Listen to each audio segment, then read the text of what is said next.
Yes, yes, yes. It is the Castworthy podcast, and we are back. I am Big Steve, aka Last of a Dying Breed, on the Twitter machine, joined by EJ the Savage today and the VP.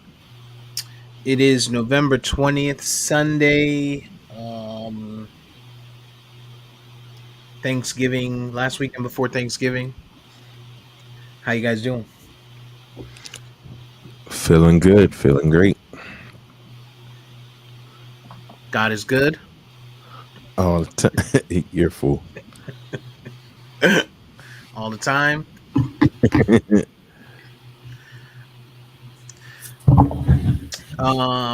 Well, student loans still ain't get completed.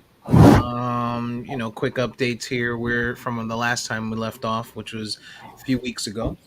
I got an email basically saying that I was approved, but it basically said Republicans run this shit, so um, yeah, we're gonna approve you, but this approval don't mean nothing because they kind of run the show around here. So that's kind of what that email said.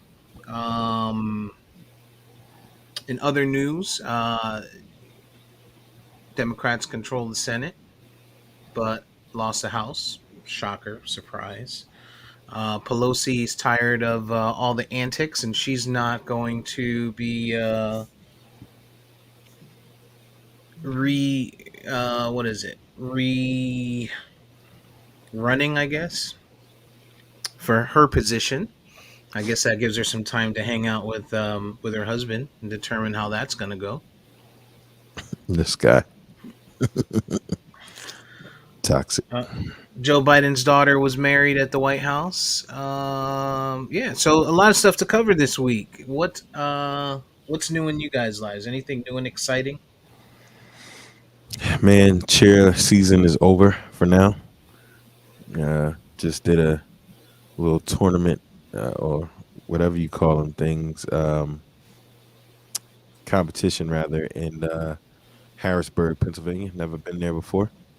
It's pretty, you know, central PA town, capital Pennsylvania. Um, Nothing really to see there, but you can tell it kind of probably snows a lot there. But yeah, it was cool being around all of the cheer moms and such.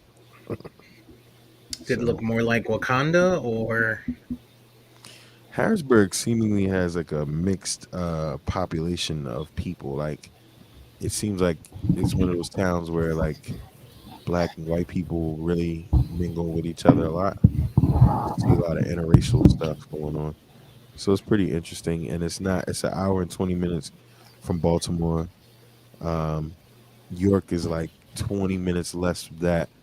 So I mean, you got a mixture of people. You got like Eagles fans, uh, Pittsburgh Steelers fans because they're like 2 hours, 3 hours west almost, and then you got Ravens fans because they're only an hour and change north. So it's a little interesting. It was cool.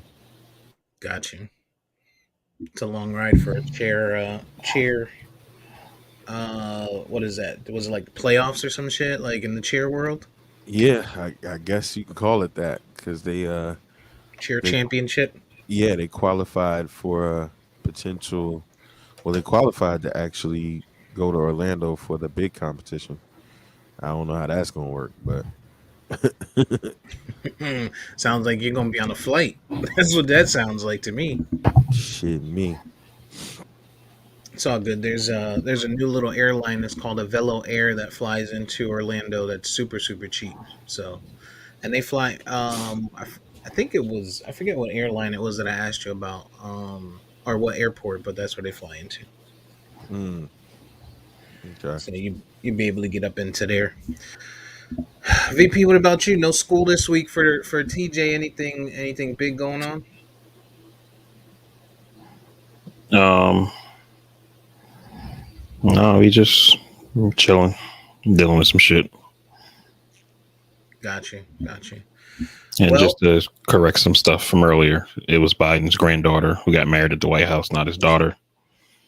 Pelosi's not running for to be leader of the Democrats in the House. that's what I said. Student loan program is essentially paused due to a court order. The Biden administration has asked the Supreme Court to get involved.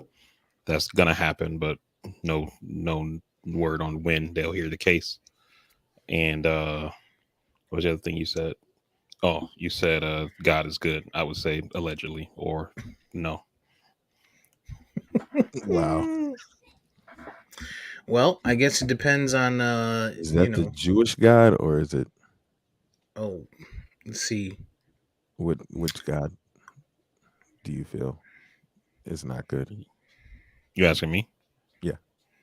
No, I mean if you ask me, there is no God. That's just something that's made up to control people. That ends up getting passed down through the generations. Sounds In like my own politics. personal belief, I think way back in the day, in the early parts of human history, people needed a reason for why the wind blowed, or how come you know my apples didn't grow this season, or whatever. And somebody said, "Oh, there's this God that sprinkles dust on the ground, and you didn't pray hard enough, so you didn't get apples." So You you know, believe we come from apes as well? hmm? So you be so you believe we come from apes as well? I believe in evolution. Yes, Hmm. I mean it's science. Hmm. I And don't I know what mean, I don't know what I believe in. Honestly, I don't here's the believe. thing. I don't Here's believe the in the thing, right? mythical, magical guy in the sky that people talk about. That I don't believe. But At this point, we have two schools of thought, right? You have the religious school, you have the scientific school, right? Now, if you believe in the religious school, I assume that you believe in it all the way, right?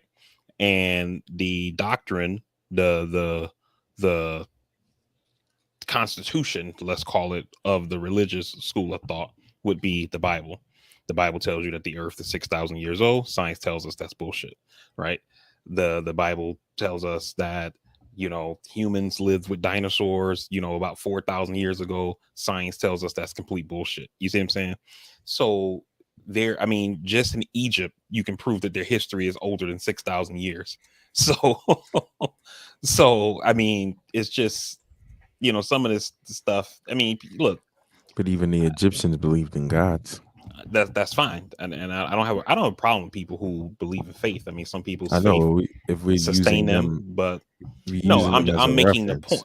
I'm making the point to say that our dominant religions, in this case, Christianity, Judaism, Islam, they all essentially are Abrahamic faiths, right? They all come from Abraham, and they all essentially kind of, with some differences, some varying differences, believe in the same thing, One as far God, as creation or whatever, you right? know what I mean? Hmm. And we have science that can prove that these things aren't true, as far as like how long the planet has been around, and those kind of things like that. So either God sent his son to earth and he told us bullshit, or maybe it's just not true. you believe So dinosaurs existed? Yes, I've seen their fossils. You've seen what you've seen what they told you their fossils are. right How's how's any different believing in a science book? How's that any different than believing in the Bible, in the Bible, which is also a book? Because things with science, and especially when we talk about science books, so I'll stick with that term since you used it.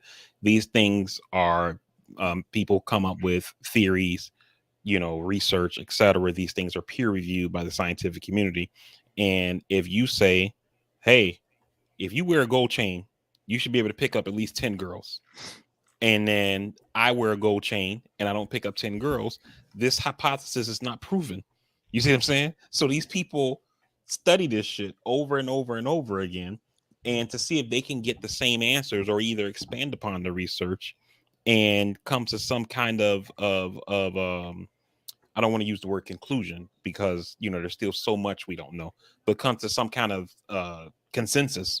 Let's say that. Um, Determination, opinion, if you will. I don't like determination, because I mean, it kind of makes it kind of feels final. the only thing I dispute with that is that there are some finite things in science, like what happens when oil and water mixes, what happens when phosphate in this mixes, but the theories on evolution and creation, they're all opinion based, and they don't really have a lot of hardcore facts of that. Because if they can tell you that man evolved from ape, they can't tell you why we don't regress back to it. They can't tell you why more ape have not been man. They can't tell you gene in the genomes how things have crossed over. Can't tell you a lot of things. A lot of that shit is just theory. When you're talking about evolution specifically, and it's all theory and perspective. And I see where Steve's argument is because there's a fine line between both in the Bible. So it's also a matter of whose bullshit you're gonna believe. Okay, so let me push back on that for a second because that's actually not true, Your mic's low. right? And let me push back on that because You that's heard that actually part. not because that's actually not true. One of the things that people say, and again, I'm not some evolutionary scientist or know that much about it or whatever, right? But one of the things that people say is, if we evolved from apes and all that kind of thing like that, then how come apes aren't still turning into people, boo, boo, boo, boo, all that kind of thing like that, right?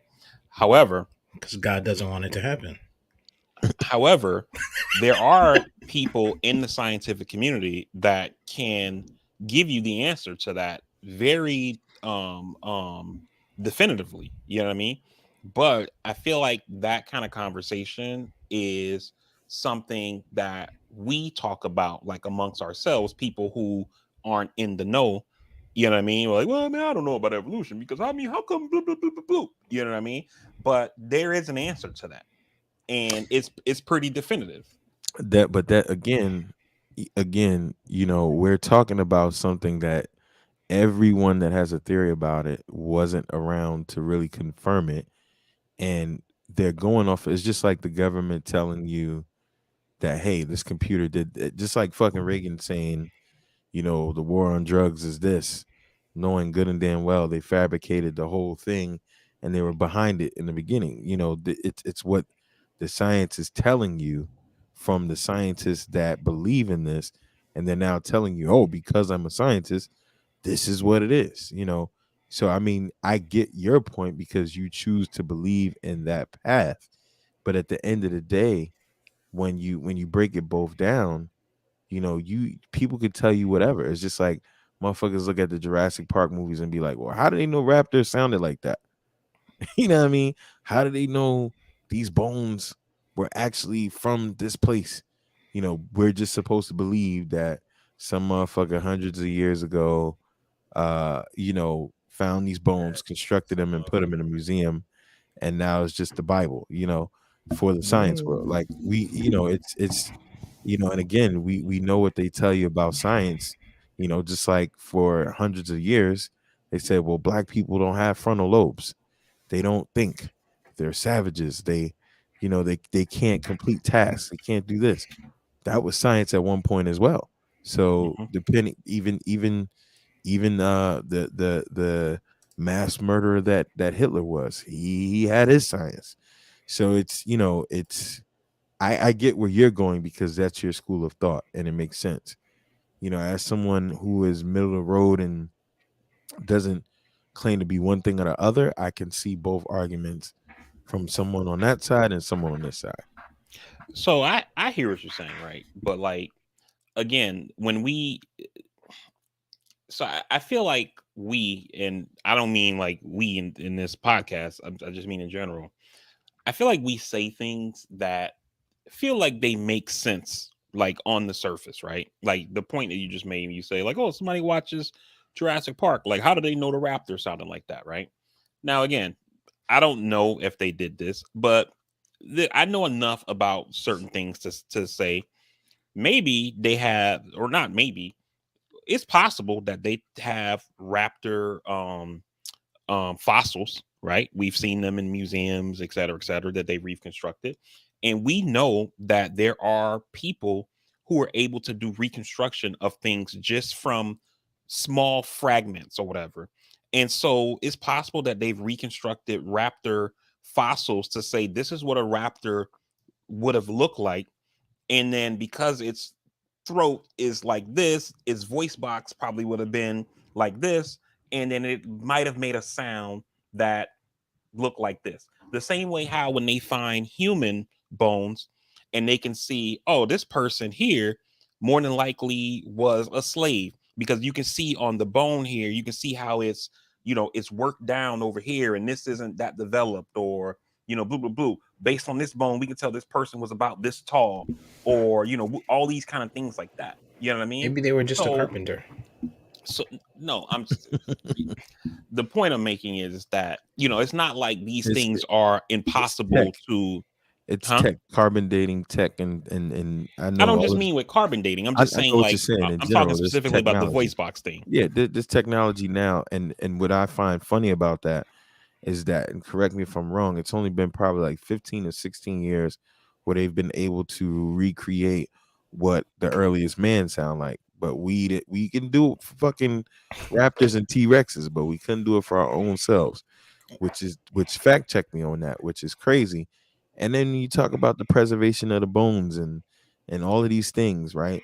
Going forward, even with science, you have those scientists that say, there's no way, we don't know exactly how the Egyptians built this thing. You have those scientists saying, there's proof that there's alien life. Look at the glyphs. Look at the ruins in Mayans, the Mayan civilization, the ruins in the Egyptian civilization. They're both talking about the same things coming from the sky.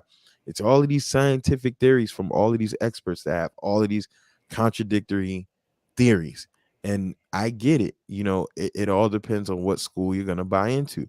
It's like if you say, this guy can only hit uh target 500 feet away when going this way, going that way. Well, motherfucker, my eyes saw it. I seen it done before, but that's gun doesn't have that range. Has been proven, but it gets done.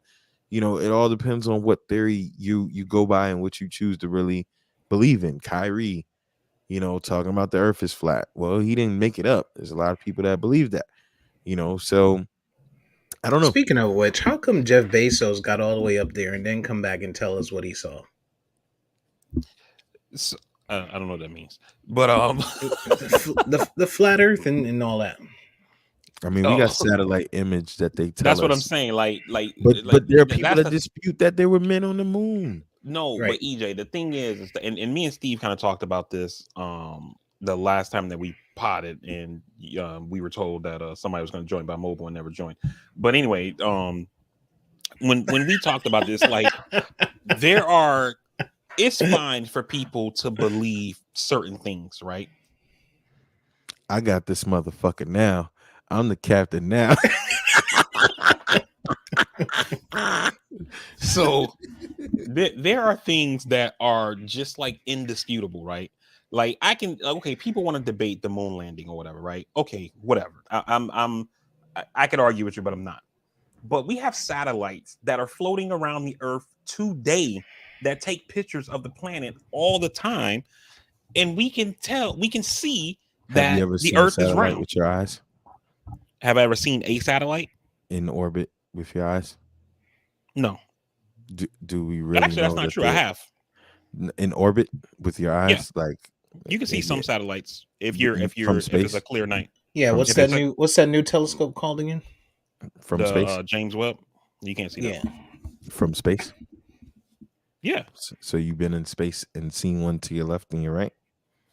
Okay. So you're being hyper technical. Okay. No, obviously not. I mean, all I'm saying is, we watched the Truman Show. You know, it Ah. all could be a Now you're lie, baby. talking. Now you're It all could talking. be a lie, baby. Oh God. Every time I wake up and look at the news, I feel like we're AI, and it's just a matter of them unplugging us. Um, all right, I don't think we need to unpack the I of get you though. evolution any I'm just further. fucking with you. God I'm just and fucking with you, God VP. and evolution. That's a topic for another day. There's a lot of other stuff to cover. There was a shooting last night, mass shooting in Colorado Rapids.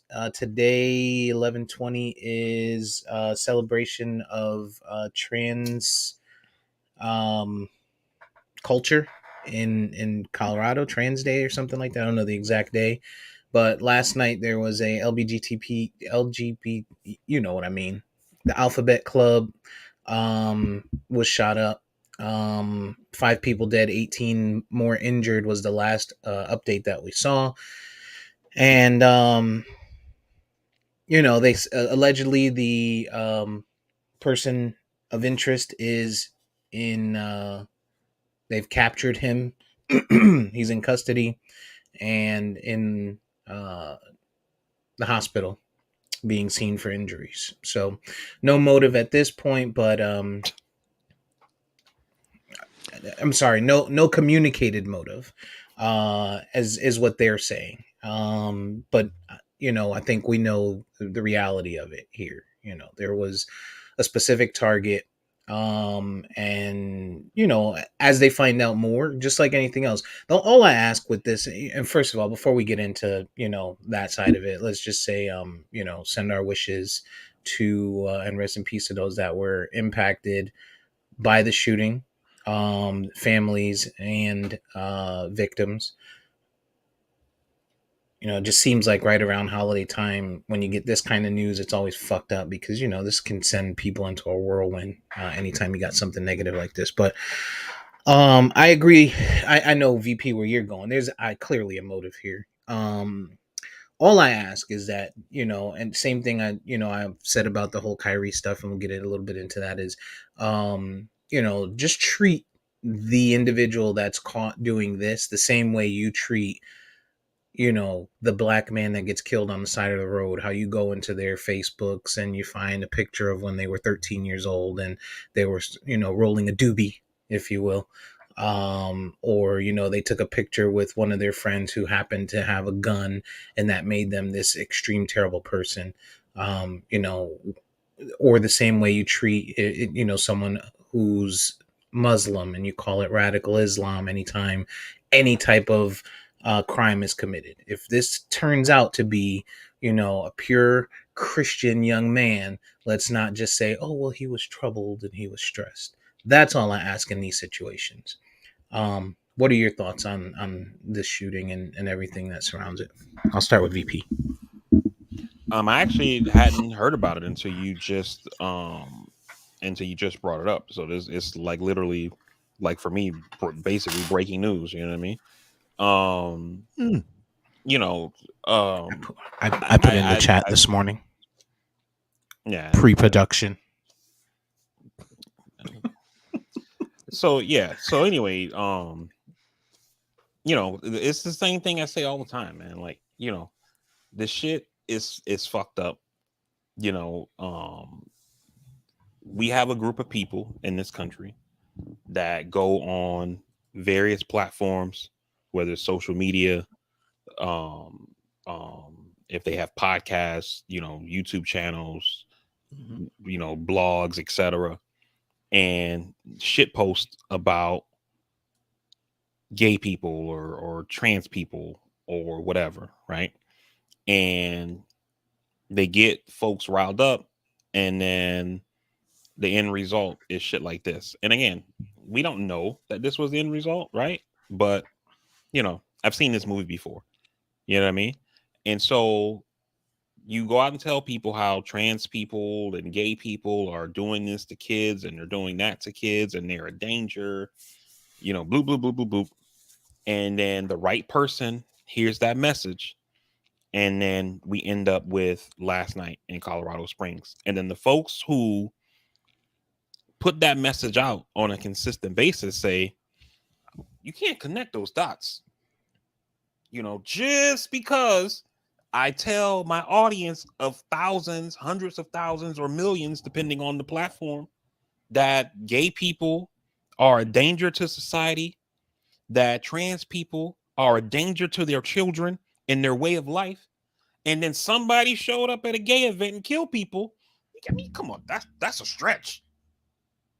And then to your point, Steve, about giving it the same energy, that's essentially how the media acts. I mean, we can't really say with certainty that this guy heard, so and so's podcast and then decided to kill people. I mean, when we look at his social media history, we can see that all he follows is anti-gay, anti-trans stuff, right-wing militia shit, and da da da da. But I mean, we just can't connect those dots. I don't know. Watch this space, I guess. And it's how we keep getting here over and over and over again. And last thing I'll say, and I'm not even, it'll take me a couple words, EJ, you can get in there. It's the guns. I don't know how many times I got to keep saying it. It's the fucking guns. I'm not gonna go down that rabbit hole, but um, and I don't. I mean, there's obviously truth in that piece, but I'm not gonna go down that rabbit hole as a semi-gun supporter. But it for me, right, and I'm move in line with you guys, but from a more practical standpoint. When do the authorities and like Steve started off, okay, treat this terrorist like he is. VP went and said, well, treat what we see in the historical the posts, the what do they listen to, the connections. And then I'm gonna go and say, when the fuck do the authorities actually begin to treat all lives equally? Because all of these governmental agencies can come into our neighborhoods, launch conspiracy investigations on 40 motherfuckers, know what they're doing for 6-7 months, know that they've been serving and doing this and doing that, and they've got this and they've got that, and then locking them up for up teen years. But we can't have a dude or many of these dudes that are on these watch lists that flag these things over the internet, that make these manifestos and all of these things. And we know this is the parade that is celebrating a minority population of this country that has been violently targeted time and time again. Where, and of course, we don't know the layout of the security and things of that nature, but where and how does this not get more protection? How is this not more heightened alert? How is this not DEFCON alert? How does this continue to keep happening to minority people? And people that are of these cultures that are at risk due to the white terrorist society that exists in this nation. When do we practically just look at all of our lawmakers and say, what are you doing? And we've talked about this. We saw how our government responded when it came to the Asian community, rightfully so, and we were with that. um I don't know how far they've gone thus far to protect this community. We know how they are not protecting the black community.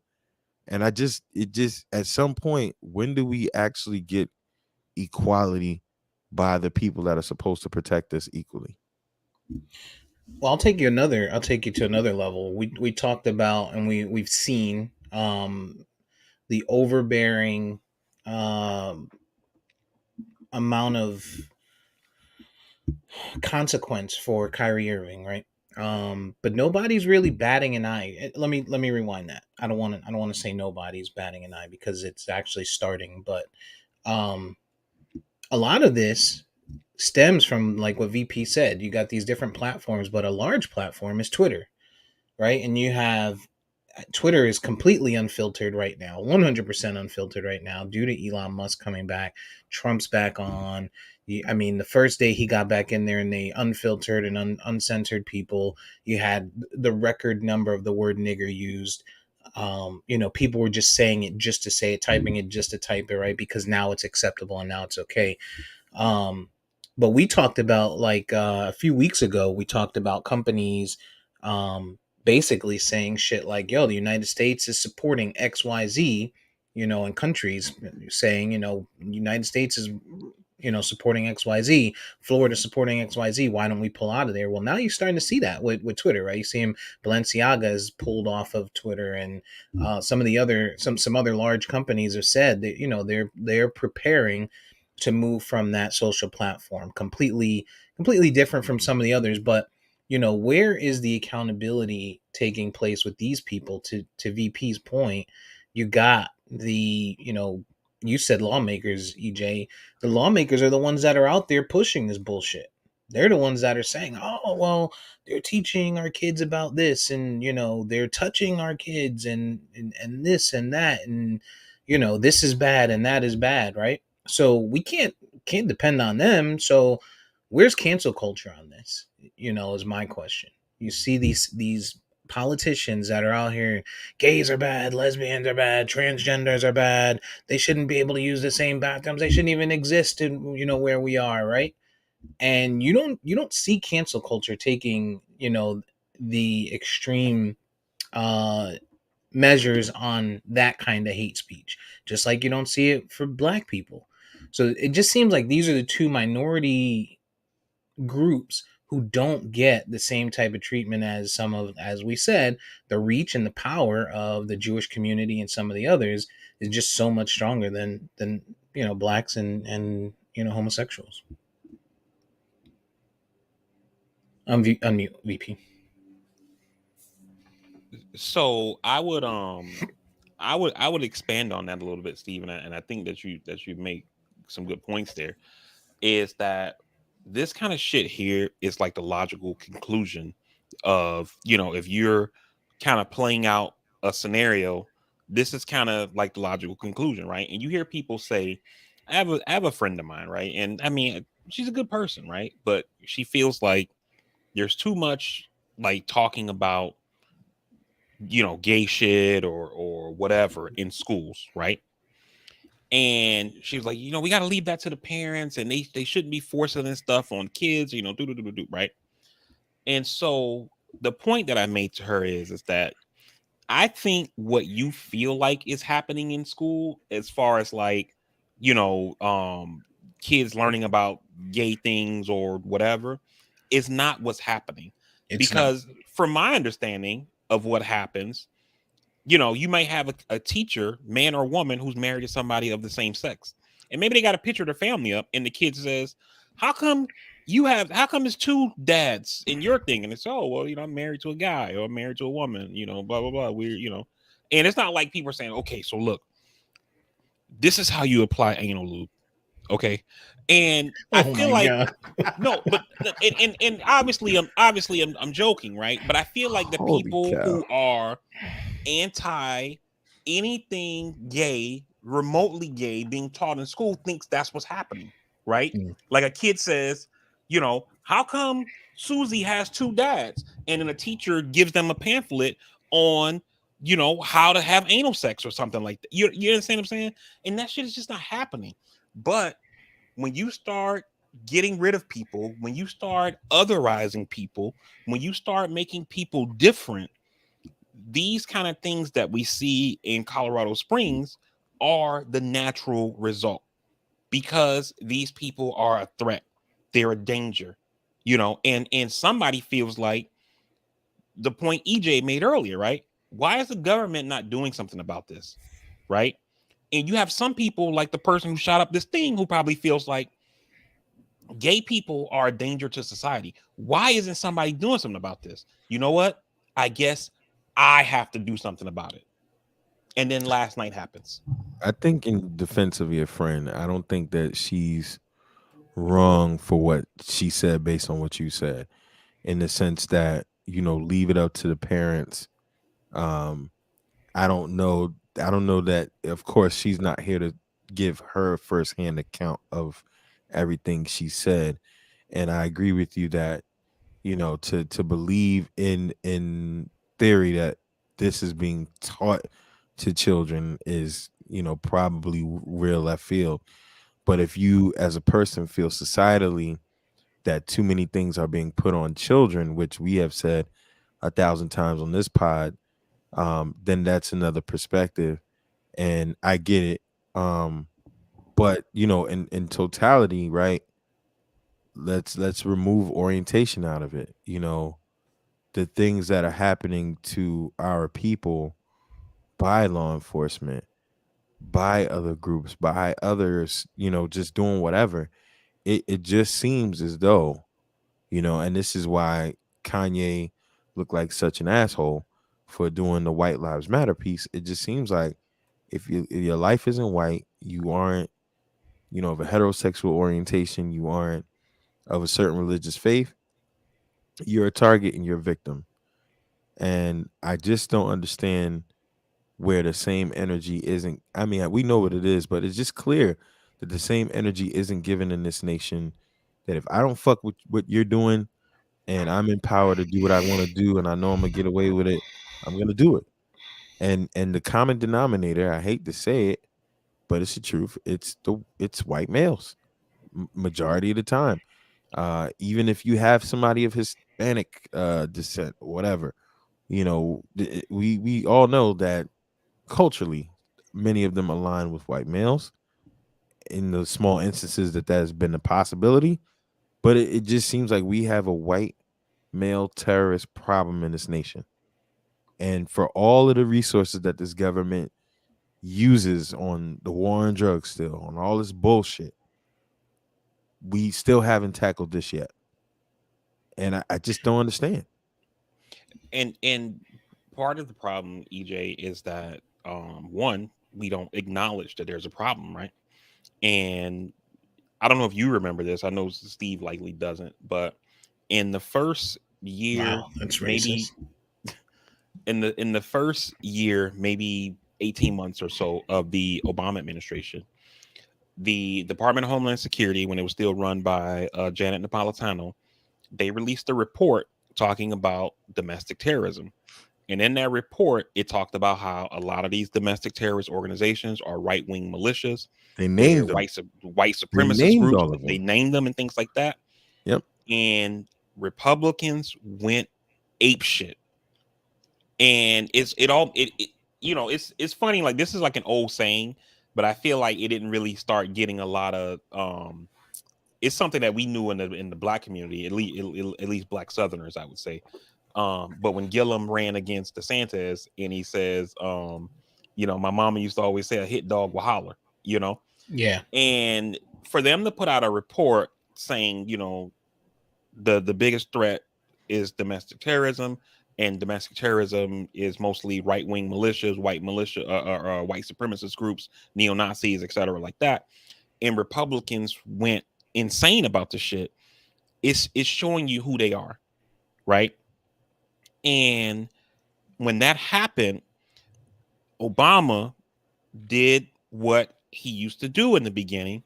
He pulled back, and they scrapped the report and disappeared it, and basically never talked about it again. You know what I I mean? remember. And you fast forward now, and you see Charlottesville, and you see all this anti-gay shit, et cetera, et cetera, et cetera. It's the same people that are doing both things, whether it's the attack on the gay community or like the racial shit like we saw in Charlottesville.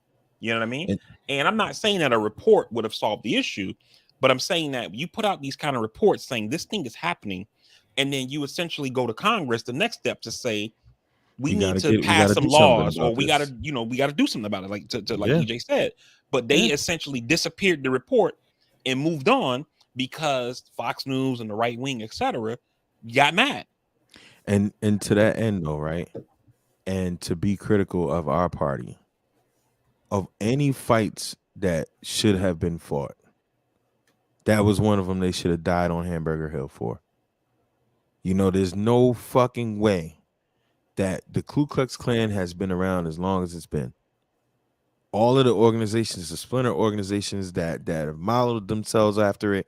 I remember that report. They had hundreds listed. They had websites. They had names. They had everything you could think of. That Wow, they could have made legislation to say, hey, we don't necessarily have the power to shut your organization down. But hey, if you don't start changing this rhetoric, if you don't start doing this, we've passed this to say this is hate speech. We've created this to say this falls in line with shit that we can tax you for. If you don't change something, we shutting you down. The government could have did that. And if the Democrats fought hard enough, we might not be exactly where we are. We probably will still be where we were, obviously, because this shit, it runs deep and these motherfuckers have been doing this for centuries, right? But Maybe it's not as bad. at least we might have had a fighting chance. Maybe it's not as bad. And this is again where me and Steve get pissed off at our fucking party, because the shit that they actually should be fighting for in a proactive approach, they're reactionary. Nothing fucking happens until a Sandy Hook. And still nothing has happened, right? To VP's constant point. When are we gonna fucking get in front of these things? When are lives really gonna matter to us?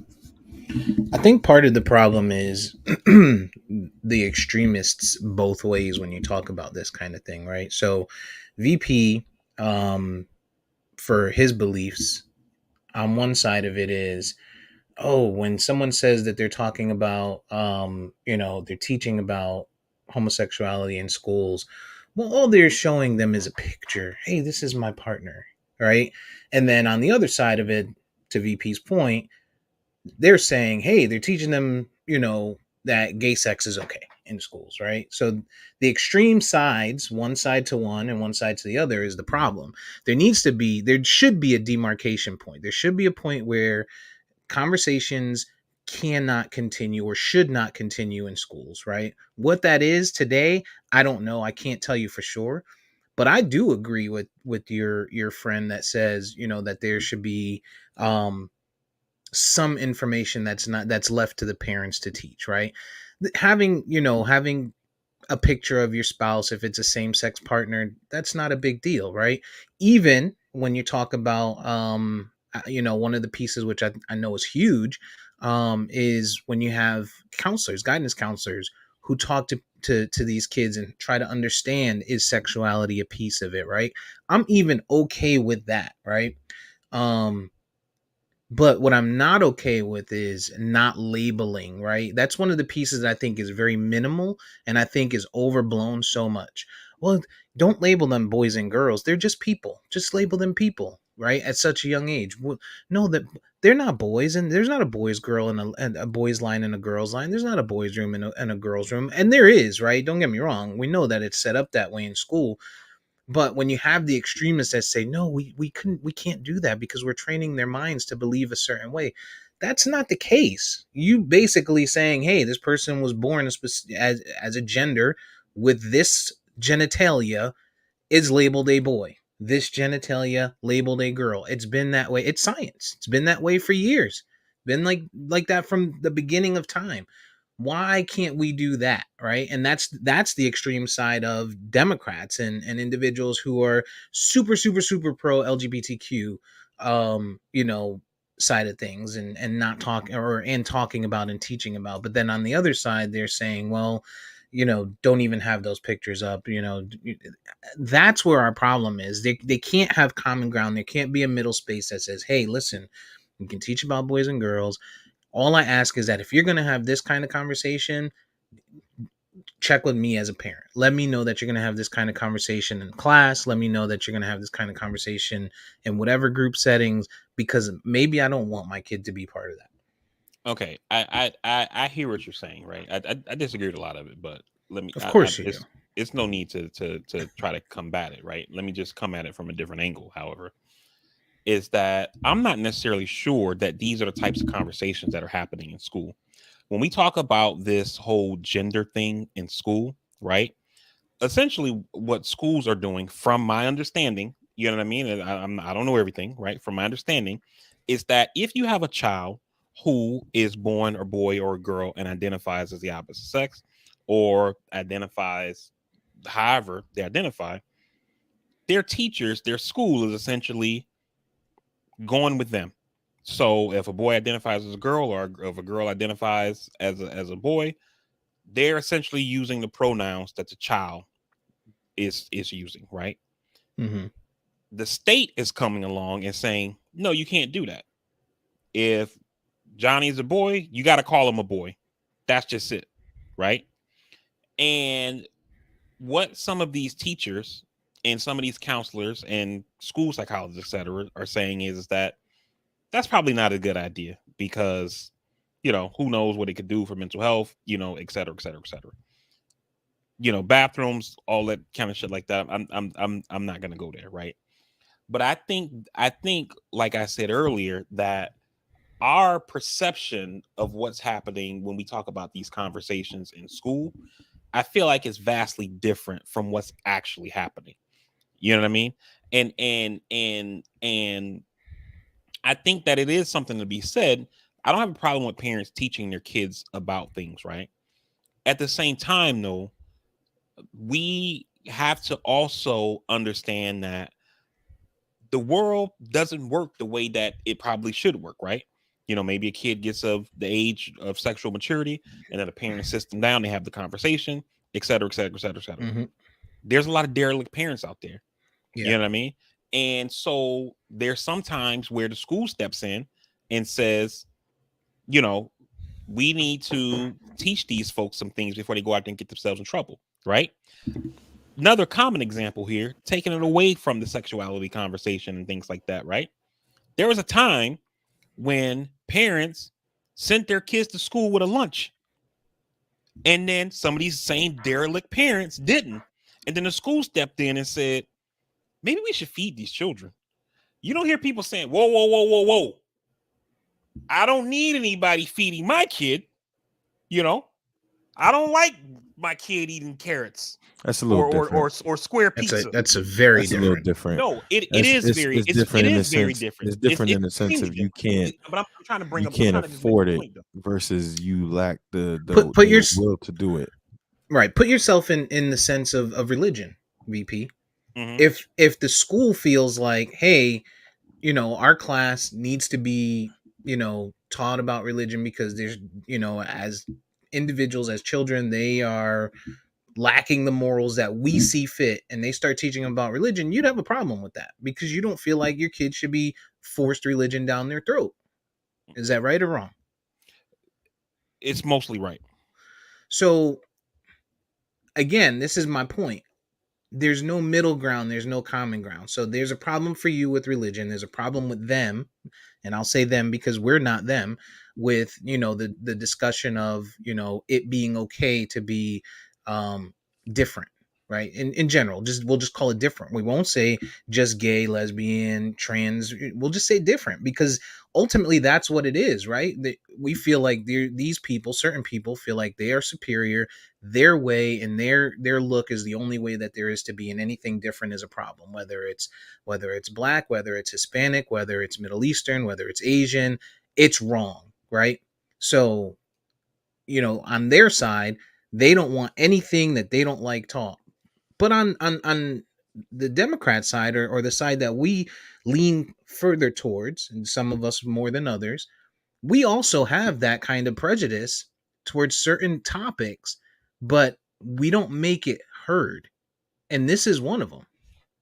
It's not exact, but it is similar when you talk about religion, when you talk about LGBTQ, the two things being talked about, discussed, and common ground in the school between teachers and parents. And I think I agree with you. I wouldn't want religion taught to my son without me. If I wanted, I would send him to a religious school. But I get it, right? I get that there's going to be things that are talked about. I hear what you're saying, Steve, and I guess this is what my real pushback is, right? Regardless of how I feel about the issue, is that I feel like a lot of times when we talk about conversation like this, and it's why I went to the extreme earlier of talking about the lube and shit like that, right? Is that I'm trying to make a larger point. You're just gonna make this whole pot about lube. No, I'm trying to make a larger point. Is that what we find ourselves doing a lot of the times is we find ourselves arguing on one side's extreme hangman argument, right? And so and that's why I brought up the point of saying, like, in my mind, my understanding is that, like, maybe a teacher has a picture, something like that. This is my family. I'm married to a guy. I'm married to a woman. Whoever the person is or whatever, right? Maybe a kid goes to say, Mr. Smith, I'm kind of having feelings for somebody who's also a boy. I don't know what to do. And the teacher says, hey, well, Johnny, that's okay to feel that way, but maybe you should talk to your parents about that, but that's okay how you're feeling, or something like that, right? But I feel like the extreme side makes it seem like those things happen, those two examples that I gave, and the information that comes from the teacher goes all the way to the extreme of, like, talking about sex and stuff like that. You see what I'm saying? And I just feel like that kind of shit doesn't happen. It's the same thing when we talk about abortion, right? And I know I don't want to get into the conversation. I just want to make the point. So this morning I'm watching the news, and Mike Pence is on. He's out promoting his book, right? And they asked him about the Supreme Court overturning Roe, right? And he says, "Oh, I'm glad that we're fighting for life now and all this kind of thing like that." He says, because, on one side, you have our side who wants to protect life. And on the Democratic side, they want abortion on demand up into the very moment of birth. There is nobody in this country that is having an abortion right before they give birth. You see what I'm saying? Mhm. But we allow the extremists to frame the argument, and then we have to argue from that stated position that is bullshit. You see what I'm saying? And that's where my pushback comes at. I understand that people want parents making these decisions and that kind of thing like that, right? And I don't think that they're necessarily wrong to feel that way, but I think that we also should understand what is exactly being taught. Because I think that the same way people go out and talk about banning critical race theory and all those kind of things like that, you have people who are arguing about something that they don't want, that they actually don't know anything about. I'm a quote Dr. Umar Johnson. I mean, Oh on God. on the theory. I mean, hey, I mean, you say oh God, but the thing about it is the dude is knowledgeable. The dude has a scientific degree in psychology, right? Wait, is that the dude that be like that hates all white people? Nah, he don't hate all white I people. They wouldn't just But like say I but wouldn't then say he hates them, but but nah. you're thinking about He's the right person. he's very pro black, but but then he um got caught in the mall giving his number to a white girl. That's yeah, not true. he never hated black people. I mean, white people or nothing like that. He's super pro black, but That's not true on the mall thing, Steve. he said something that I've always said, and me and Steve have always said about our black community specifically. You know, everybody in this nation suffers from selective morality. We Yeah. pick and choose what the fuck is morally right for us based on what we believe, based on how we believe it. And when you break it down at the end of the day, I don't give a fuck what you do. You ain't in my bed. You know what I'm saying? To all of our points, hey, don't teach my kid. Like we've all said before, like, hey, how does a kid this young know this and that and this or that?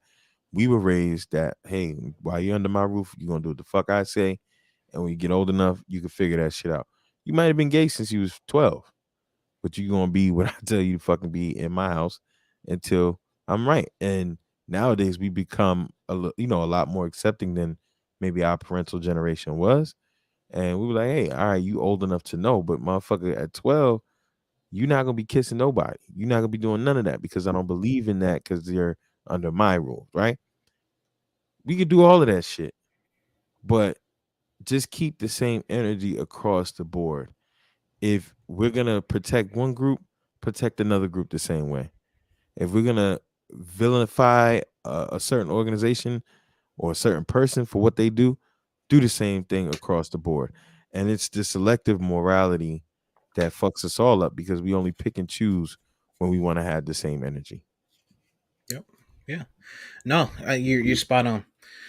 Um, So that's not what happened, Steve. This is what I'm what's trying to explain to you. what are you talking about? The Dr. Umar thing. You just posted in the chat. Like that's not what happened. I don't like this guy, but I would like to Oh, try to shit. stick to facts.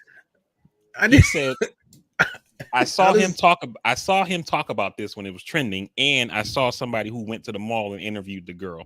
One, the girl is not even white. The girl is Iranian. She's Persian. You know what I mean? That's first of all. They interviewed the chick. It's Like I said, still not black, but okay, carry I on. got you right. Okay, okay. But she's not white either. You know what I mean? She's But still a Caucasoid, but okay, go ahead. essentially what happened is he was asking her something and she was showing him where some shit was in the mall or something like that. She said he didn't ask for her number. She didn't give him her number, nothing like that. They both said the exact same shit basically or whatever. It's just because he's so pro black, like to EJ's point, you know what I mean? Somebody saw this and they're like, I know that ain't Got you, Dr. Umar. got You you. know what I mean? And Exactly. the sad part is it's black people that come at him the most. listen, And if Right. man? you look at Listen. what he says, I mean, granted, I know the whole thing about the school and shit happens when you're trying to build a whole school and all of that, not forgiving him, however you might feel about that. But when you break down everything this motherfucker says about black people and the black community, 80% of what he says is accurate. And it's true. And the craziest part about him the main people that criticize him and come at him are black people. He's extreme, but it's okay. It's okay, Dr. Umar. You're not black. I too have a Muslim friend that tried some bacon once. Like it happens. You know what I'm Wow. saying? Like you see it, it looks good. Everyone tells you how great and delicious it is. It's okay. It's all Wow. right. Every time you Unbelievable. open every time you open up your phone, You're you scroll down unbelievable. the Instagram timeline, all these and blondes just there. Like he had to try it. He had to see what all the hoopla was about. and, You're and it's one nasty. other thing I wanted to say. See, I meant to when I was pushing back You're on your point a little nasty. bit earlier, I'm not is judging that you. also part of the problem too is like false equivalency, right? And like as an example, you'll hear people say you got extremes on both sides, Republicans and Democrats, and then they'll compare somebody like AOC to Marjorie Taylor Greene. AOC's an extremist because she says, I think people should have a working wage and have health care. And then they compare her to Marjorie Taylor Greene, who's cool with people ransacking the Capitol to take over the government. You see what I'm saying? And then when we have the ideological battle over whatever idea, whether we're talking about gay rights, education policy, etc., right? They say, well, you got extremes on both sides, and it's like, I mean, both sides extremes ain't exactly the same, but it's easy to just say extremes on both sides and then keep the argument going to do this both sides bullshit. Well, It, it depends on the topic, right? So you can be an extremist to a specific side on a specific topic, and then be overly extreme on another side, right? So Marjorie Taylor Greene. So the same situation you're talking about. One that's like, hey, everyone should have a working wage. The other one says, ramsack the Capitol.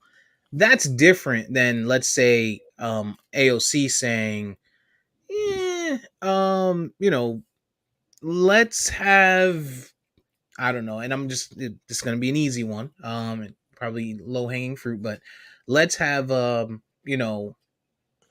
is it called, gender neutral bathrooms, right? And then on the other side, so she could be extreme on that, and then on the other side, Marjorie Taylor Greene is just like, no, let's not do that, right? And the reason I don't want that is because I don't want my son or my daughter walking in and seeing a man at a urinal with his wiener hanging out. You know what I mean? They're both extremists to their side, but when you're saying, oh well, Marjorie Taylor Greene is just a shitty person and ALC is a great person, that's a matter of opinion. You know what I'm saying? I think when you're talking about a specific topic and you're talking about an extremist to a specific side, that makes more sense. You can't say, well, she's extreme to LBGT, that, and she's extreme to the other side of it, but and then say, well, but she's okay with storming the Capitol, so that makes her a shitty person. You know what I'm saying? They're extremists to a specific topic. selective morality is the thing, and false equivalency. I'm glad you said that, VP, which is true. And I think black people, we suffer the most from that because, again, when you look at what has happened to people over the course of history in this world, no other people, you know, outside of the black and brown community, whichever way you want to slice it, have suffered more than those people, than our people. And the false equivalency is, well, we are feeling this too. We're feeling that too. It's not the same for black people, because the thing about being a black person, you can be so many other things, but at the end of the day, you're still fucking black. Can't change that. And again, when you had the selective morality, we see what happens for others and we see what doesn't happen for us. And for our politicians, for our lawmakers to be such humanitarians and care so much about the people, I just want to know when we're going to get some people to really go out there and fight on Hamburger Hill until everything is done. We're not in our Probably, lifetime. Not in our lifetime. probably not. Um, it's not. So the other thing I want to talk about really too, real quick before we get into some fun stuff is, as we're on these serious topics, um, just keep the energy when it's something positive as well, right? So Kyrie Irving been killed recently on some wild ass shit. There was a young lady who appeared to have been bullied, right? Many will say she was killed. Video surfaced. There was a young lady who was in Mexico on Cabo, yep. holiday with some friends. Shanquella Robinson, I want to say, and who knows if I'm saying it right, but it sounds right. Um, and the video surfaces where we see this all the time on Instagram, all over the internet, where she's fighting one of her friends in the hotel room, right? Um, Consequently, she ends up dying, and the narrative that is given to the family initially is, oh well, she fell ill and she was in the hospital because she was sick and yada yada yada, Alcohol right? And poisoning, they said. alcohol poisoning. She ends up dying. That video surfaces a lot of issues there, right? But how this spins back to Kyrie, and rest in peace to her, by the way. um Kyrie Irving donated $65,000 um towards a cause for her, justice for her. So, they kill this guy. People kill this guy left, right, up and down, just like they do with, same thing with like LeBron, right? LeBron's a liar. But he does some really good stuff. And I don't want to say he's not a malicious liar, but he lies about stupid shit. Like, oh, I read this book. Well, oh yeah, how did you feel about it? I thought it was a good book. Well, what was your favorite chapter? There was so many of them. Okay, gotcha, LeBron. Like that type of thing. But when he does when he does things right, we give him his flowers. Same thing here with Kyrie.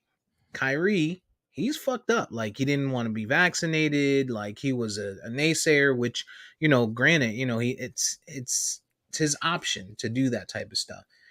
He goes, he posts a link. People weren't happy with it. This guy loses endorsements, gets suspended. They make these wild ass rules for public shaming him. You know what I mean? Like all this wild ass shit. This guy donates 65K to this young lady, to a foundation for this young lady, and people just kind of gloss over it. Keep scrolling, nothing to see here. So just we just got to stay consistent, like with negativity and positivity when we're talking about our own people. To I, that point, let me get in here real quick, Steve, because I mean VP, because I don't want him to gloss over the situation. Shanquella Robinson, a Charlotte, North Carolina native, went out there to Cabo with her homegirls. Her homegirls basically came back without her, and there was, reports that she was sick due to alcohol poisoning and she died. Autopsy down there showed that she had serious bodily injuries that possibly killed her. Recently, that video of her squaring up with one of her friends came out, and there's a lot of unanswered questions. And the family right now just wants to get to the bottom of what's going on. And, let's keep that consistent energy, because I think part of what the problem is here, Steve, is that when I Google Kyrie Irving, just to Google him, because I saw the same thing. I don't even know if I posted it, but I saw the same thing, and how he donated. Uh, One donation was like 15 grand, and another one 50 grand, to her GoFundMe, right, back to back. And one part of the problem is, you're right. We vilify him very quickly when it's something we don't like, but we're not praising him when he does something good. Another problem is our community, I feel, is really glossing over the situation. Mm. This young lady was killed, uh, based on what the autopsy is saying, based on what the evidence is suggesting, and based on what things are looking like. And the same energy that we typically have in any other situation where a young lady's life is lost, I don't see that energy. I don't see the post for justice for Shanquella, and we could be saying, I believe we're saying her name right. I don't see the same energy from our community demanding justice for this young girl. And I don't pretend to know why that is. Um I just don't see it. And I don't see the consistency from our community. And it's the same thing that I kind of feel like that happens in our neighborhoods, among all of our people that are just dying in the street. When you saw Takeoff was killed, you saw a post of people saying black men deserve to grow old. It shouldn't take a celebrity's death for our people to feel like black men should grow old. Even if you have hate and disdain for black men for whatever they may have done to you, whatever it is, somebody black in your family that's done good to you. And somebody's uncle, somebody's father, somebody's brother. Doesn't have to be the guy that dogged you out, but black men been deserve to grow old. And I say that all to circle back to say, from our community, from our people, we need to show some consistency, man. Whether this person dies at the hands of domestic violence, whether this person was killed by a stray bullet, whether this person was murdered because somebody was attempting to rob him, or whether we have this situation where potentially maybe her homegirls have killed her. We need to have the same accountability, the same energy. We need to value our lives as black people much more, because what we've already said for an hour now, no one else in this nation will. So I think that is some of part of the problem with the Kyrie Irving not getting his flowers. It's because we're not really talking about this young lady a lot or enough. Yeah. So let me piggyback off something that EJ said, and actually let me respond to something Steve said, and then I'll get on EJ's comment here. When Steve says he doesn't know why, I tell you this, you guys this shit all the time, and y'all always laugh. But I mean, it's 100 bridges, right? Shit applies everywhere. You know what I mean? Is it fair? No, but it is what it is. You know what I mean? And when we talk about Kyrie not getting flowers for donating to the GoFundMe for I don't know if it was for a funeral or to help the family, whatever. You know what I mean? But and shout out to him for doing it. I've been one of the people who have been shitting on Kyrie over everything that's been going on, vaccines, the movie, etc. But shout out to him for doing that. No, not glad he did it. As far as what EJ was saying, he said he's not going to pretend to know why. I won't go that far. I'll tell you why. You're not seeing all the attention. She's black. I'm not even sure that's up for debate. You know what I mean? Yeah, but I think he's talking about within our Talking about in our community. community. I'm not talking about at large. No. I understood the point you were making. It's because she's black. Because I agree. I disagree with that, because I've seen our let me tell you why. I think I go know where hard. VP's going. I know where Let VP's me going. tell you why. When Natalie Portman was missing, our community, where's Natalie? What the fuck is going on? I knew that's where he was going. How come the folks ain't involved? You know what I mean? But when it's one of our people, there's nothing to see here. You're right. Oh man, look at that! You saw that shit on Instagram, dog. You saw the fight. Woo! Man, she should have put her hands up. I would have did. Boop, boop, boop, boop. You know what I mean? And so that's the reason. And it's from both sides, for the national attention when you talk about the media and things like that, but also from our community as well. Because if these same set of facts had happened, but for instead of it being Shanquilla, she was named Chantel, and she was a white woman from Charlotte, North Carolina, this shit would be playing out totally different. It would be playing out totally different. Do you think in our community, do you think that if the potential, because we don't know who did it, right? But do you think if the potential, if these were white, if she was a black woman, because this happened, I can't remember when it was, where it was a black woman that was on vacation or somewhere, somewhere with her white friends and was killed. There was a little outrage from the community. Do you think because she was with her black friends that as black people we're not saying much about it? Sensitivity. Are we desensitized? Yeah. I don't think it's that, I think that because there's a little element of that, what you're kind of saying. You kind of saying black people saying there's nothing to see here because I don't mean nothing to see here like that. I guess more what I mean is that, like, we're looking at the situation. It almost seems like it's kind of like, I mean, shit happens, or when the video got posted of the fight in the room, a lot of us aren't saying this is another piece in a bunch of in a puzzle of of circumstantial evidence that looks suspect as fuck, and Mhm. this shit needs to be investigated further. You know, we're basically saying, "Damn, I wouldn't let nobody do me like that." And blah, blah, blah. You know, Mhm. you know, it's almost like we've trivialized the shit. But Whereas when that's what it's Steve is saying though. That's a desensitized way of thinking to say like, oh, you know, that shit is crazy. But in theory, right? This girl went to another country. The Mhm. friends left her there, and she came back dead. And her parents want answers. And if this was to your point, to but in reverse, if the home girls were white and she was the only black one, would we have the same reaction? Yes. Oh, No, okay, no, got no, you, no. We would be up in arms. We would got be you. Okay, up in arms right now. yeah, I I, agree. We'd be up in arms. and here's the thing, right? I feel like, and I said this a couple weeks ago, and I don't know if it was, I don't know which pod it was, but I talked about it when we were talking about Kyrie and we were talking about Jewish people. That's the problem with our society, right? With our culture. Our culture, to VP's point, they're going to get on there and they're going to be like, wouldn't be me. Let me share. They're sharing the video saying, this wouldn't be me. I'd be putting my hands up. I would have beat his ass. I would have beat her ass, right? Or we're going to make memes about it. We make memes about shit like this, and we think it's funny, and we share it, right? And then to VP's point, right? And for white people, Natalie Portman, or when the white girls were missing up in I Natalie think it was I think Holloway, it Holloway. was it DC. Natalie Portman's an actress. I'm sorry. Beautiful one at that. Uh, she's okay. But Yeah, when the white girls were missing up definitely agree there, with Steve. um, people were like, we need to find out. Women are disappearing. Find these There's a girls. Find these girls. Yeah. right. Find the girls. Find the girls. Find the girls. Right. And I think it's more.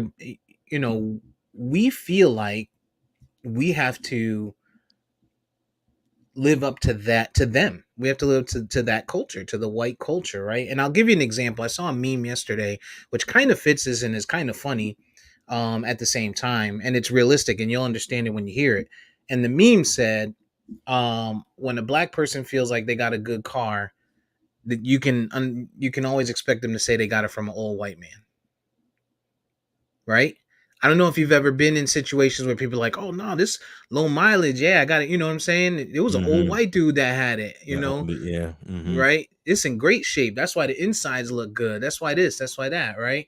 He passed away and they just trying to get the money. This is a good car, right? Like, why it can't be an older black person? Why it can't just be an old person? Why it can't just be a good car? Like, I know it's not apples for apples, but it's how we see, unfortunately. And I think it's just because that's how we've been trained. Our minds have been trained for years upon years upon years upon years, that in the back of our mind, we're saying, no, they're not better than us. But in the front of our mind, because that's all we're seeing with our eyes, that's what we need to live up to. You know what I mean? That's what I want to be. That's what, you know what I mean? And it's a subconscious thing. I know there's nobody, you're not going to say it. I'm not going to say it. None of us are going to wake up and say, oh, I wish I was that white man today. You know what I'm saying?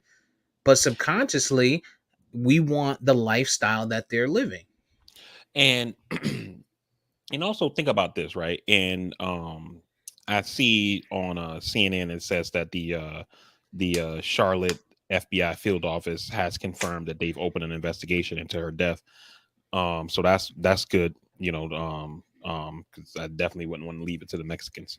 Oh my God. I'm just saying. I mean, hey, Shit, it's a difference. the Mexicans are the ones that told motherfuckers, nah, it wasn't no We alcohol poisoning. Yeah, Y'all better, hey, we got our own little motherfuckers said, Marjorie hey, Taylor Greene here on our it's podcast. nah, it's the a bit. Mexicans Look, said, hey, y'all motherfuckers better look into this shit. when I hey when I was in the service, a buddy of mine got arrested in Here we go. Mexico, and the cops told him just bring $50 and a bottle of tequila, and they'll let him out. That sounds like So good government work to me. I'm just saying, you know what I mean? Like there's levels to this shit, you know. So I'll prefer to have the FBI investigating my death than the federales. You know what I mean? But anyway, um, Then Juan them. huh? You said you rather Jake versus Juan. Right, Tango El Gato Los Pantalotos, So, but You stupid. but not. so that's a good thing, right? But kind of to the point that Steve was making, and shit you both are making, right? Imagine if our community, when these facts were first being reported, were putting the kind of pressure on government officials that they did for Brittany Griner. You know what I mean? And regardless of what you think about Brittany Griner's situation, I think the shit is bogus or whatever. And based on what I've read about how the Russians operate with Americans, and especially Americans who are somewhat famous, the shit probably might have been a setup. Who knows? But they accused her of a crime. She went to court. We know the courts over there are rigged or whatever. You know what I mean? But in this case here, this whole shit just seems suspect.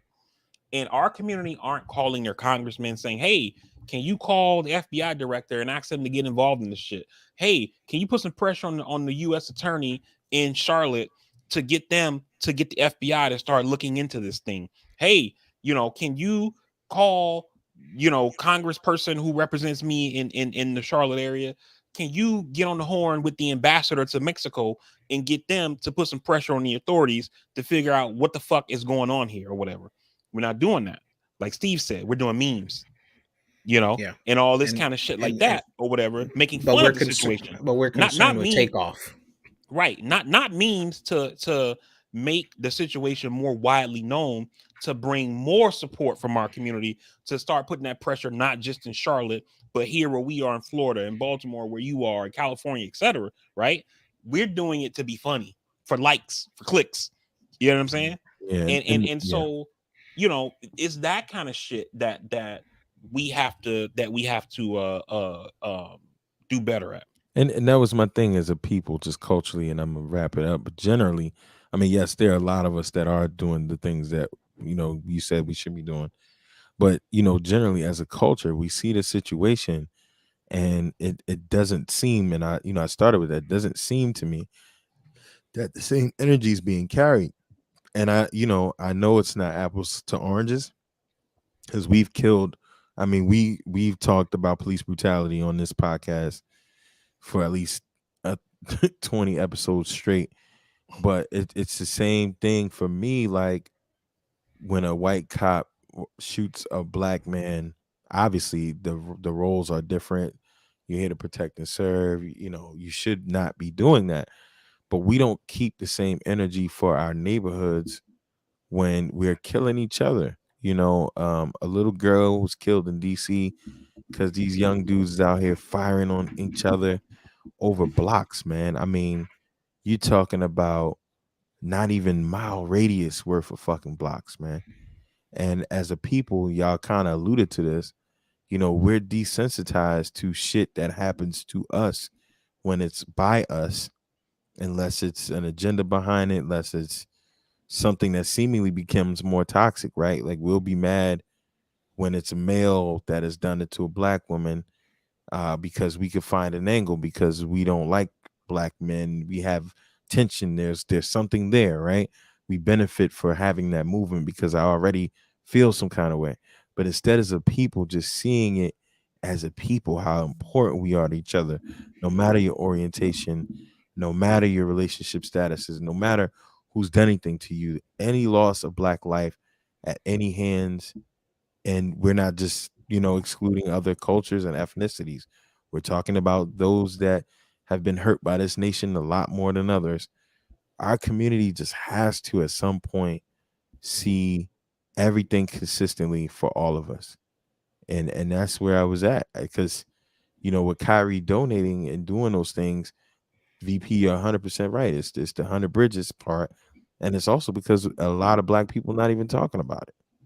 I Yeah, mean, you're casually not even talking about it. it's tough. And last thing I'll say before we move on, it's tough for us, in any situation similar, because we're the only individuals that when you're pro black, that means you're against everything else or against something else, right? When you say Black Lives Matter, you're saying white lives don't, or you're saying Asian lives don't, or you're saying um, Hispanic lives don't, right? That's how they take it. But when you say something else, it's like, well, no, we're not brushing off blacks. but we right now we're focusing on X, whether it was Asians when pandemic was around, whether it's the overwhelming view of anti-Semitism today, whether whatever it is, right? It's okay to do that. That can coexist with everything else. But when you're talking about Black lives, or you're talking about the Black community, you're desensitizing yourself to everything else, unfortunately, and that's just where we are in America, and we got to do better with that. Not we, they, because we're fine. All right, so let's talk about some other stuff. What's going on? Yeah, speaking of Black, did you see Black Panther, VP? I know I didn't. I know EJ did. I haven't gotten around to seeing it. The Marvel um guys didn't see it. Wow, the shocker! guys with kids, well, you got kids too. This um nigga, um so EJ, give us your take without you're a spoiling it. shitty cousin. Holy cow! Oh man. A lot of people have said I've been jumping off the ledge with this one, and you guys know that Hey Vari, you. pass me the key.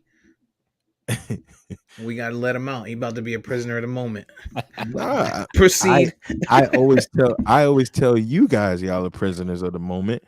I'm always the most critical Marvel person there is because I come from a different perspective of things. But to me, I think this film was so masterfully done. The writing was on point. Kugler just doesn't miss to me.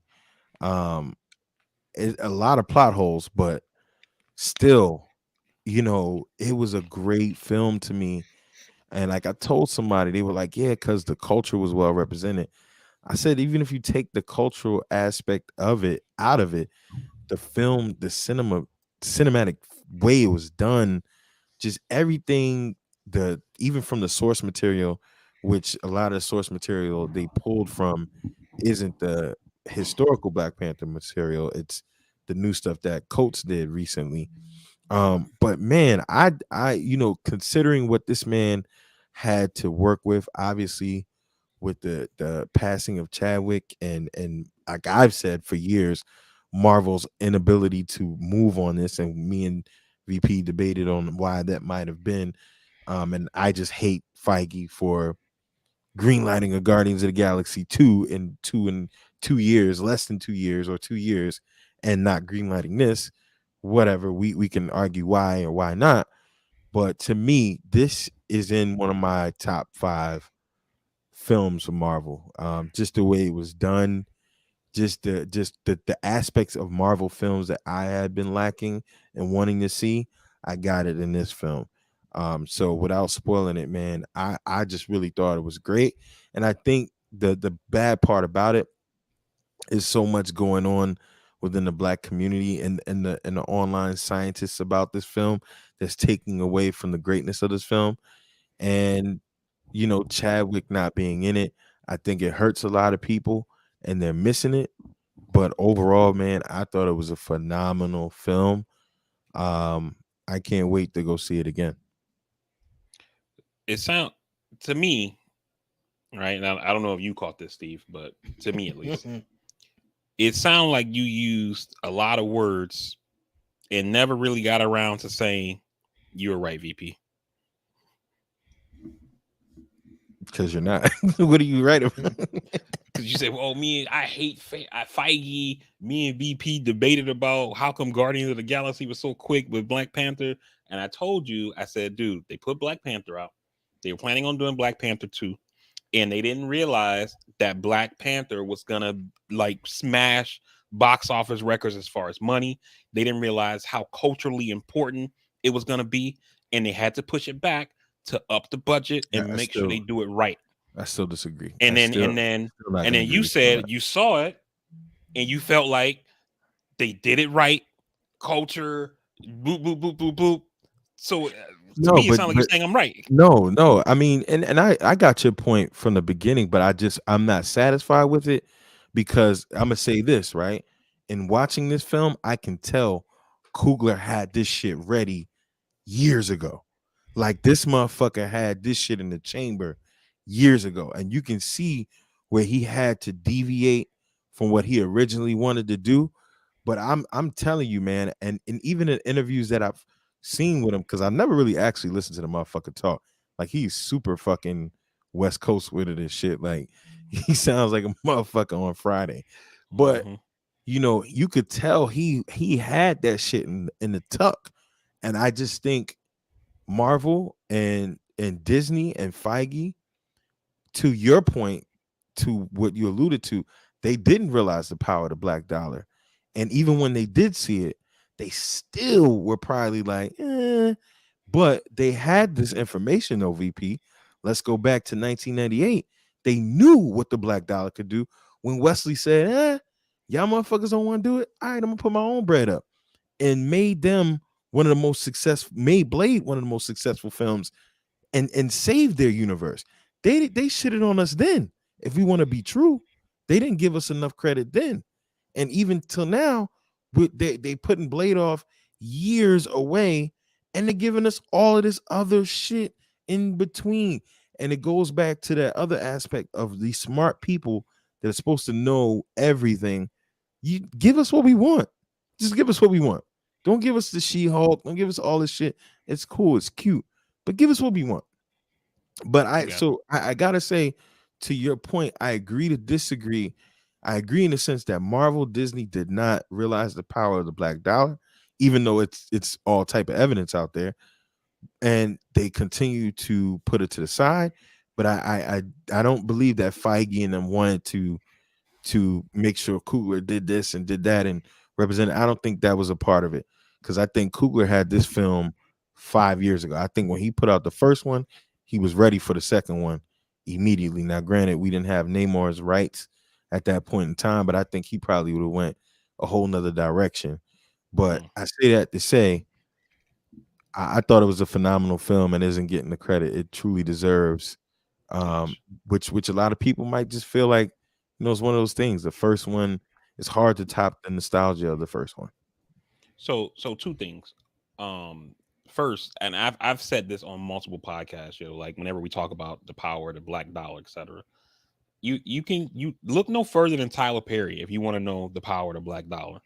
Like Tyler Perry is as rich as he is because black people flock to his shit.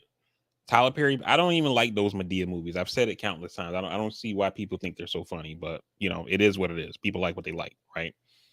And Tyler Perry puts out a Medea film. That shit don't even be in multiple. That shit don't even be like nationwide theaters. He might Mhm. get like 1,500 screens nationwide, and that shit's gonna do $100 million. And you look at those Medea movies, they might have a $10 million budget. I mean, shit, Tyler Perry's playing three of the characters. You know what I mean? so, so but look no further than Tyler Perry if you want to know the power of the black dollar and his check his net worth, and that should tell you all you need to know. First, And second Marvel still is slept on that. yeah, the second is a question. Is somewhat of a spoiler, with if you can answer it without being too spoilery. I got you. If I'm not mistaken, this is like the fourth or fifth Marvel movie since Eternals. Did BP2 address the planet size celestial sitting in the middle of the ocean left over from Eternals? I will say this: the celestial is laying east of Asia. Most of this movie occurred in Africa to the Atlantic. And it just seems like everybody got their own shit going on. You know what I mean? Like it just seems like motherfuckers got their own shit going on. You know what I mean? And it just seems like maybe the MCU characters just haven't had enough time to breathe. Now, when you do watch the film, and you break down some of the Easter eggs that were dropped in there, that Marvel and DC and all these other companies love to do for the fanboys. There are videos you're gonna see that are gonna answer a lot of other questions Mm, that you might not have seen just watching the first run.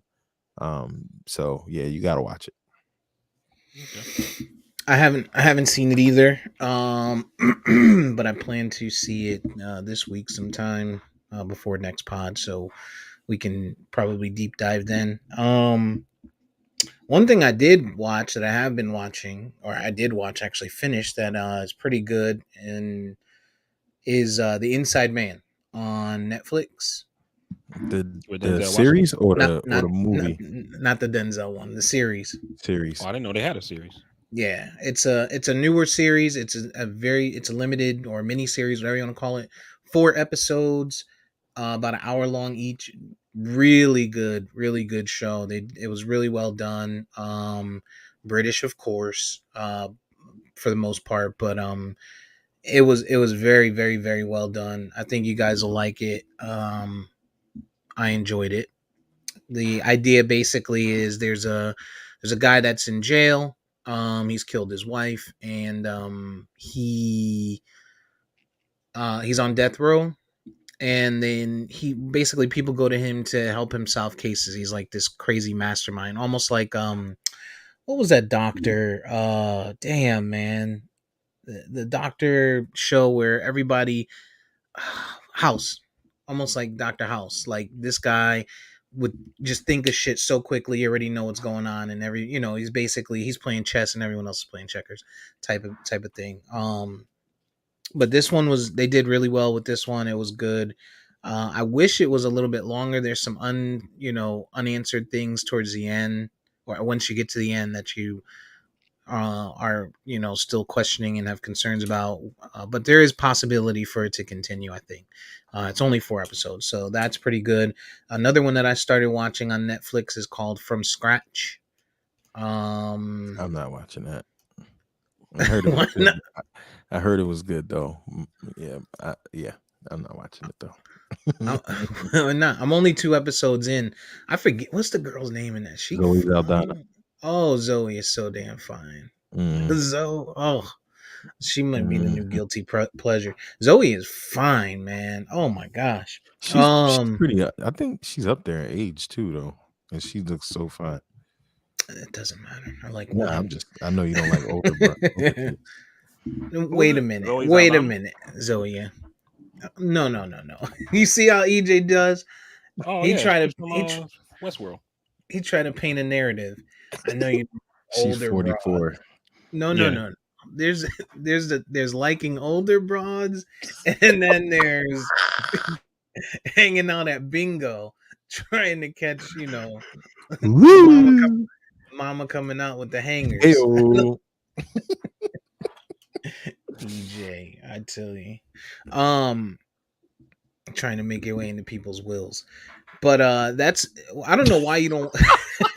I don't know why you don't want to watch From Scratch. I'm only 2 episodes in. I don't know. I heard there's a lot of emotion in it. And I Mm-hmm. think I'm gonna get to it by looking at some of the previews. Sometimes you need that, man, to remind you that you're human. Like I know me. Sometimes I need stuff like this to remind me that I'm human, because I get really calculated sometimes, robotic and shit. And if this is gonna be the show, then I hope so. But yeah, it so far it's pretty good. I'm only an episode and a half, 2 episodes in, and I think it's 8. So there's 6 more to watch there. I look forward to watching that and finishing that up. Other than She's that, I haven't been 44? watching too. Yeah, I didn't know she was 44. She don't look 44. Mm-hmm. Nah, not at Mm-hmm. all. I've been She keeping tabs for years. She's from y'all neck of the woods too. She's from New Jersey. Yep. Yeah, It she got said. about 7 more years before she enters EJ. She from Passaic?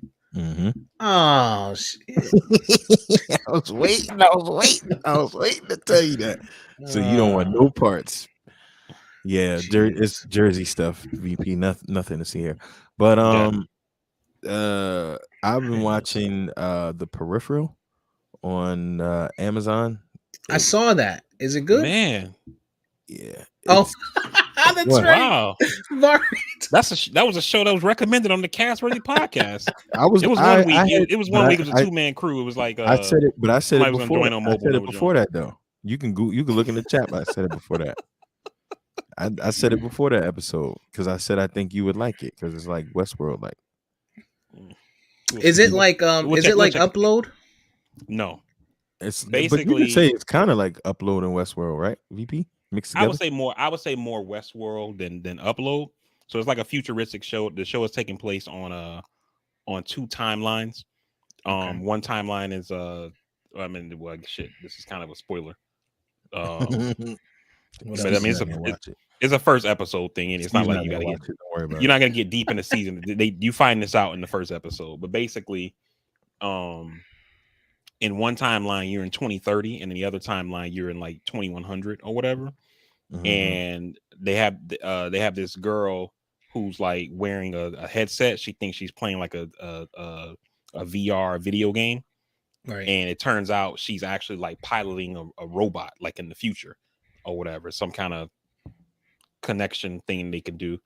And she ends up seeing some shit she ain't supposed to see, and so now you got people from the future who are like sending messages back, like trying to kill her, and all kind of shit happening on both timelines or whatever. So it's pretty interesting. I like it, man. And I, you I know the chick in there, EJ, the girl plays Flynn. hmm I read that when they were doing Hunger Games, it came down between her and her Jennifer and yeah, Lawrence yeah, to be Katniss, but they went yeah. with Jennifer Lawrence. That's kind of crazy. It's Yeah. kind of crazy indeed. I like that, they chose her, because what peeves me off about the show. The Peeves. like the fucking English actors, like Mm. it's set in America, but it's back and forth with London. Hmm. And they chose some Southern American artists to actually play. I mean, artists, actors to play these roles of Southern people. Like the main character he just talked about is from Atlanta, right? Hmm. Or Georgia rather. But then it just gets rooted into the English shit, and it just you the thing that I don't like about English cinema is like they get really into the bag of the acting and the back and forth of the dialogue, and it starts to get worn down in that, and it starts to take away from the action, from the shit that actually explains shit, and then it just becomes all of this back and forth banter. So I kind of feel like that's where it is for me right now. It's just a lot of English actors, showing their chops, and the motherfuckers can act. Let's be real, they can switch accents up, they can do a lot of things, but that shit just bores me. And the Did, last couple of episodes have been like that for me. did you see the most recent episode, episode 6, Yeah, the one that came out yeah, on Friday? Okay. yeah. So the lady who plays the inspector, she's not even British. She's American. So that's just a fake accent that she's doing for the show. Pretty. But Is that a trans huh? actor or is she? I don't know. Because she Because does like a dude a little bit, don't she? yeah, Yeah. But I yeah, don't know. I But don't know. Either. but no, I when I told Steve about this, right, on the last pod that you weren't here when you supposed to join by mobile, Jesus, I said I was one like, I yo, could be on 1,000 pods, miss one, 100 bridges. God damn. but now I told Steve, I was like, yo, I was like, the one thing I don't like about it is the British actors, they're like super British. Like they got some thick British accents, yo, and they be talking. They do this thing, and it's something. It's not just this show, but it's something they do in cinema. Period, where it's almost like if you talk with a British accent, British equals smart, right? Mm-hmm. And so Mm. they talk in a way that It's pompous. yeah, like normal people don't talk. Like for example, in episode 6, when they introduced this new character that me and EJ are talking about, um um she's like out on a walk, right? And her assistant comes, and she's like, hey, Sally, whatever her name is, I don't like to be disturbed on my daily constitutional. And I'm like, what the fuck is that?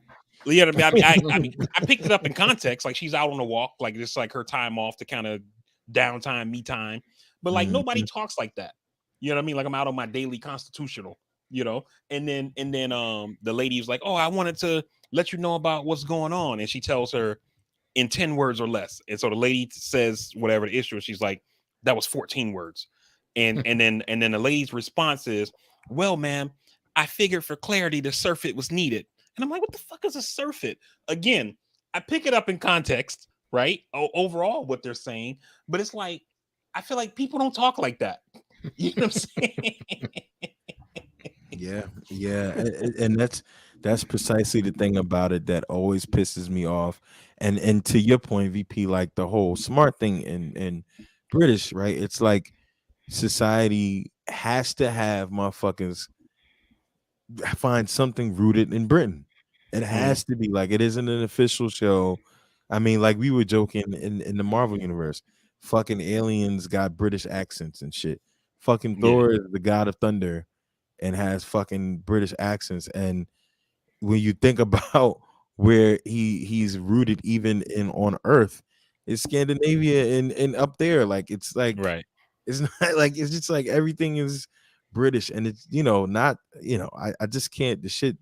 I don't think I'm gonna enjoy it much longer. Like the best episode was when the mercenaries came and I enjoyed that shit. But Yeah, I like that. I like that one too. yeah, it's an interesting show though. Great Yeah, concept, bro. It's I great like it. concept. I like it.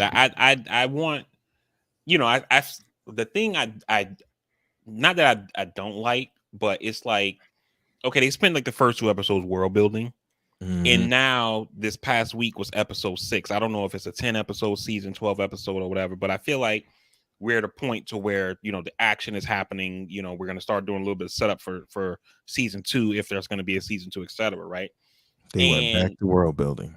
right, and this episode 6 felt like they were setting something. It was like the entire episode was a setup. And it's kind of like, wait a minute, already watched episode 1 and 2. You know what I mean? Like, we need to be getting to the shit at this point. Get to the I shit. still I still like it overall, so I'm gonna stick with it. But I mean, I don't like these mid-season. Like, I feel like we had to do that, like in House of the Dragon, because they aged up the characters. They fast forwarded 20 years, so we needed like a new kind of setup episode to kind of set the scene of what's happening next, right? Precisely. But for this show, it's like the same characters.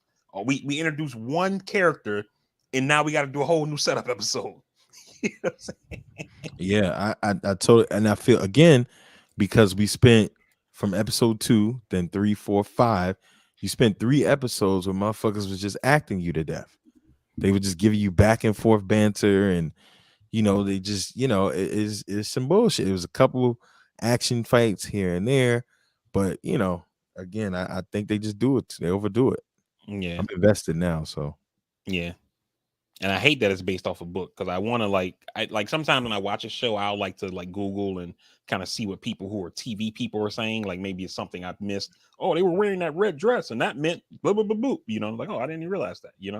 But Mhm. I feel like if I do that, I'm gonna find a spoiler that tells me how it ends because it's based off a book. Have y'all seen The Warrior Nun on Netflix? No. Just I by the haven't seen it. title, it sounds like it's gonna be wild. I saw the I think when I was scrolling I saw it, but that title EJ just pitched it makes me before on the pod. I like the first season.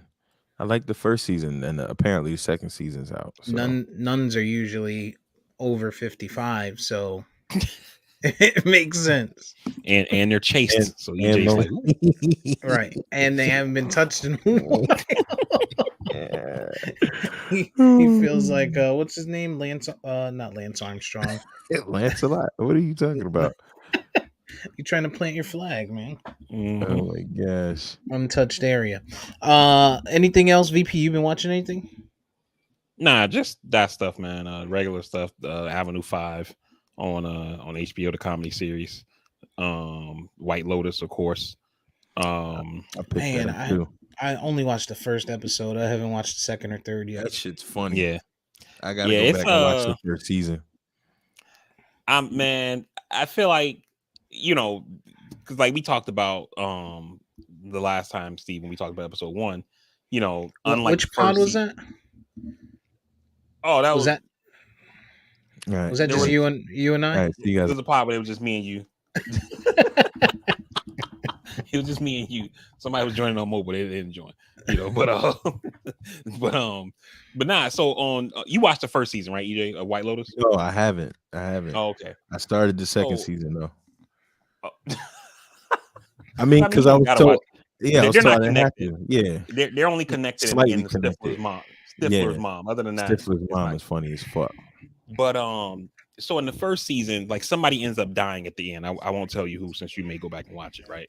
Mhm. But you say on the second season, they start off showing you the dead body, And so now it's like I'm watching everything to try to figure out who I think is Piece going to be the together. person who died. Yeah. Mhm. Yeah. And I got a feeling that it's going to be that wife, man. The Asian dude's wife or whatever. Like she seems like she got like all this repressed shit or whatever, you know.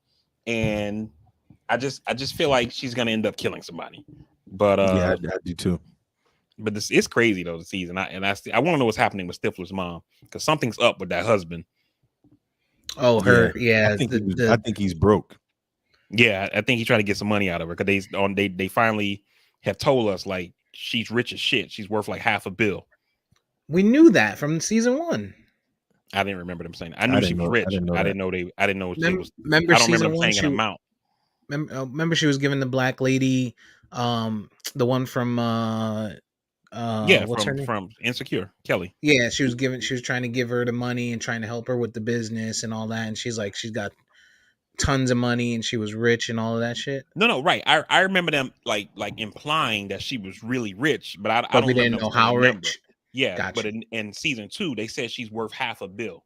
Like, they put a number on it. They said her dad was like some kind of magnate or something like that, and he left her $500 million when he died. Good lord. Shit.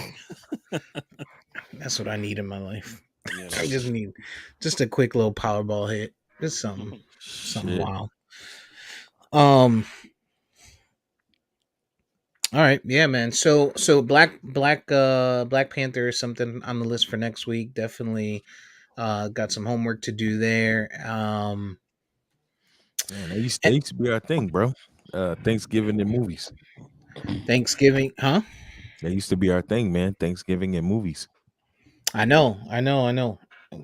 Some extra leftover stuffing on Thanksgiving because you This have nigga you, dressing. you have turkey, you have stuffing, you have mac and cheese, you got yams. Oh man, I can't wait. BP calls it dressing, doesn't he? I Dressing. He eats something called dressing, but we clearly aren't talking about the same thing, Nasty work. right? The South just ain't nothing good in the South. Um, all right, so you guys got any plans for Thanksgiving? I'm hitting the bar. Yeah, sounds like last year. I've been doing it the last probably 5 or 6 ever since I managed the bar. Since about 2013, I've been going to bars. I didn't know how much fun it is to be at bars on Thanksgiving. I bet that's all the people that you know.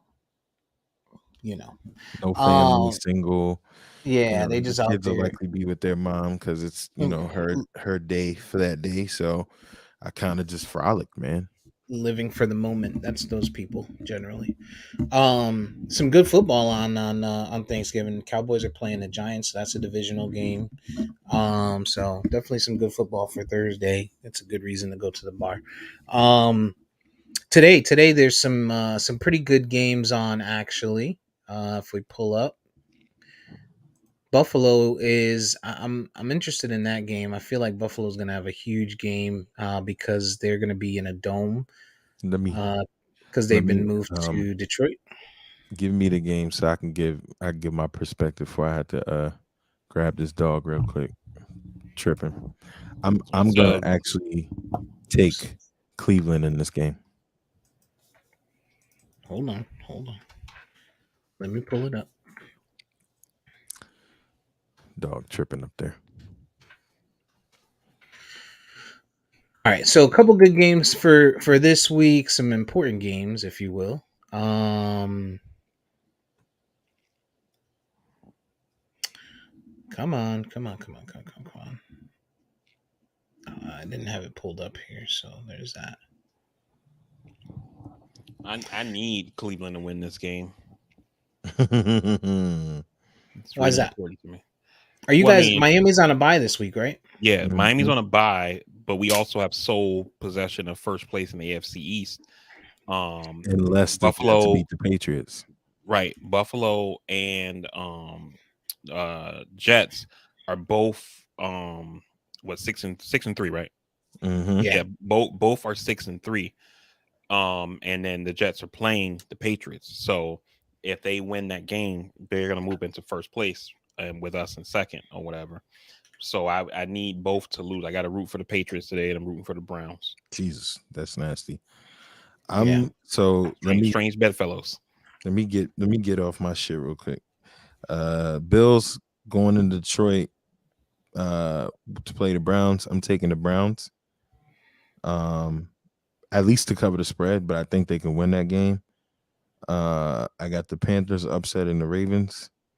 This is just shit I'm just throwing at the wall. I also have the Steelers beating the Bengals. Don't ask me why. Um, Saints.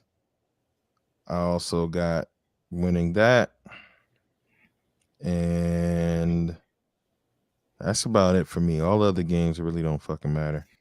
Minnesota, Dallas. Who do I have? Yeah.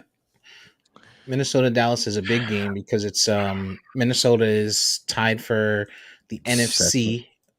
Um, well, That's tough, man. they're tied for first, but um, Philly beat them early in the season, so they own that.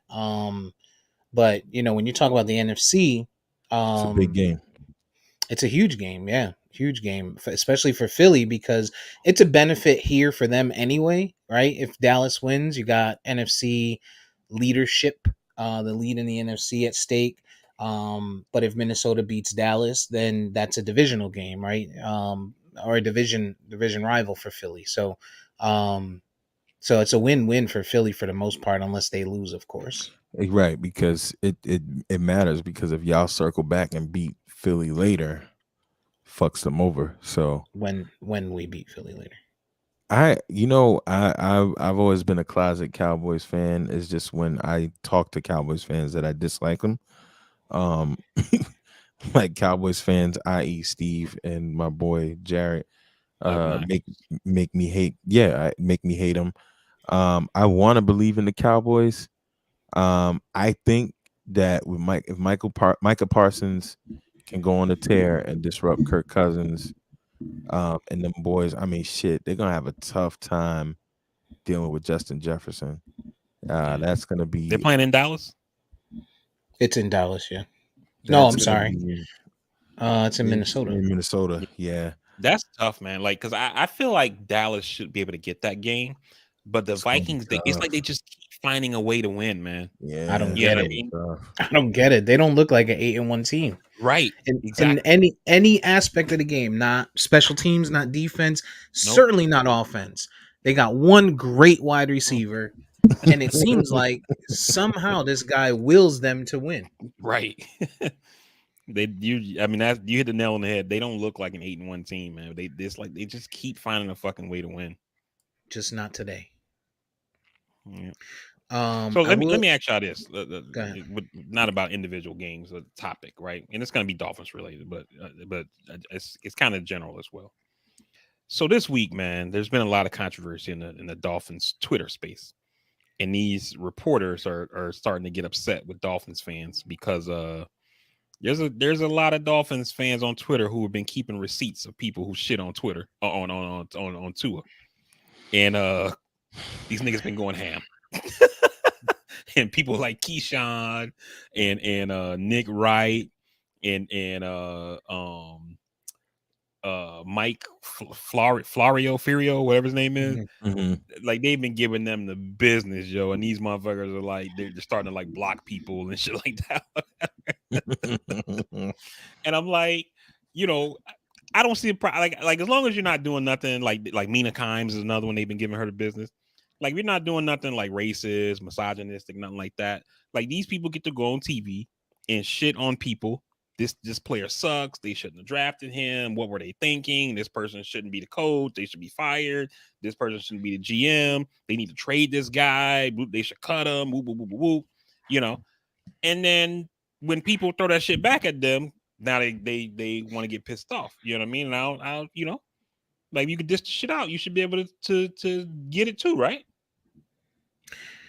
Yeah, kind of. You got to remember they make a living off of this shit. You know what I'm saying? So the more, it's one thing if you come out and you drop something, right? But now if 15 million people, decide, and I know that's an exaggerated number, but however many people decide they're going to at this person, and it could be the exact same thing. It could be the exact same thing. Now you're talking about credibility. You know what I mean? When somebody looks this person up, or when, if for some reason they they have 500 people retweet something about them in an hour, or however many, then they can trend, right? And now a lot of people look at what's trending, and now you go in and they're like, oh well, Mike Florio is not he's not a reputable person. You know what I mean? And how does that help his real estate at wherever he is, ESPN or wherever, right? I think And he's an NBC. NBC, which, and when you posted the power rankings, I don't fuck with him anyway. I don't think he's a reputable person anyway. But when you talk about just that people, that demographic in general, those are people that make money off of it. Mm-hmm. Similarly, you have like CNN anchors and CNBC anchors and MSNBC and Fox News and stuff, right? And these are the professionals, right? That put out their opinions and their thoughts and their predictions and shit like that. And someone comes in and they start to drop, difference, oh, you were wrong here, they, or challenge you. What if they challenge it? You were wrong here. Remember this one thing you said that was wrong? Weather Channel, Mm-hmm. Stacey Abrams is, or not Stacey Abrams, I don't know why I said Stacey, but uh uh my girl on the Weather Channel, I forgot, I sent you her thing when we had the hurricane. Similarly, right? They post, oh, hey, this, we think this is going to happen. It's going to be a big storm, blah, blah, blah. Mm-hmm. Storm blows out to sea. Oh, look, you were wrong. You were wrong. We're never going to, Mm-hmm. So should they be able to take it? I do think so. Is it a bit much to block someone? I think so, for sure. But if it gets too obnoxious and too egregious, then I support it, because they make a living like this. They could lose an opportunity for something like this, right? If you have something lined up where you could potentially be going from, doing like us, like a podcast, like just a podcast, to maybe potentially getting, a time slot on Sirius or something like that. And then Mm-hmm. you come up trending the day before a decision is made.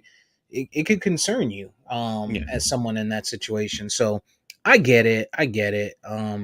But same thing, you make your bed, you gotta lay in it. Right. And I don't necessarily disagree with anything that you said.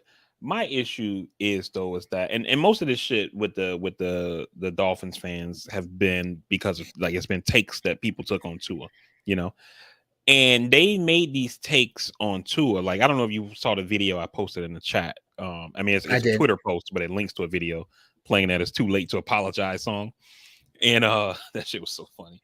And you have Chris Sims who says, I mean, you don't need to draft a quarterback with the 5th overall pick to throw the ball 5 yards.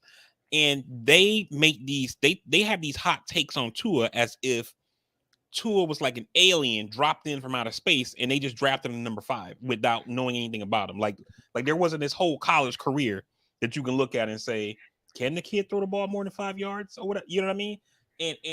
And so, you have people who I feel like part of this shit is like pin up frustration amongst Dolphins fans, because it's like you had Marino and then you basically had nobody. You know what I For a mean? long time. It's been a lot of losing. You know what I mean? Matt Moore. And right, Matt Moore, Chad Pennington, Ryan Tannehill, Culpepper, Feely. Like it's just been shit after shit after shit after shit. And so I feel like Dolphins fans are kind of feeling themselves like, yo, like, we're finally winning. And then secondly, they feel like, yo, that's our guy. Like, you can't be coming for our dude like that. You know what I'm saying? So Someone got to protect him, because y'all old line wasn't. Shit.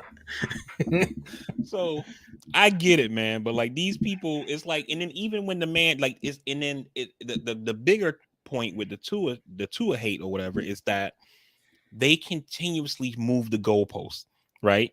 They say, oh, Tua can't throw the ball deep. Then he throws it deep, and they say, well, nobody got a problem throwing the wide open receivers.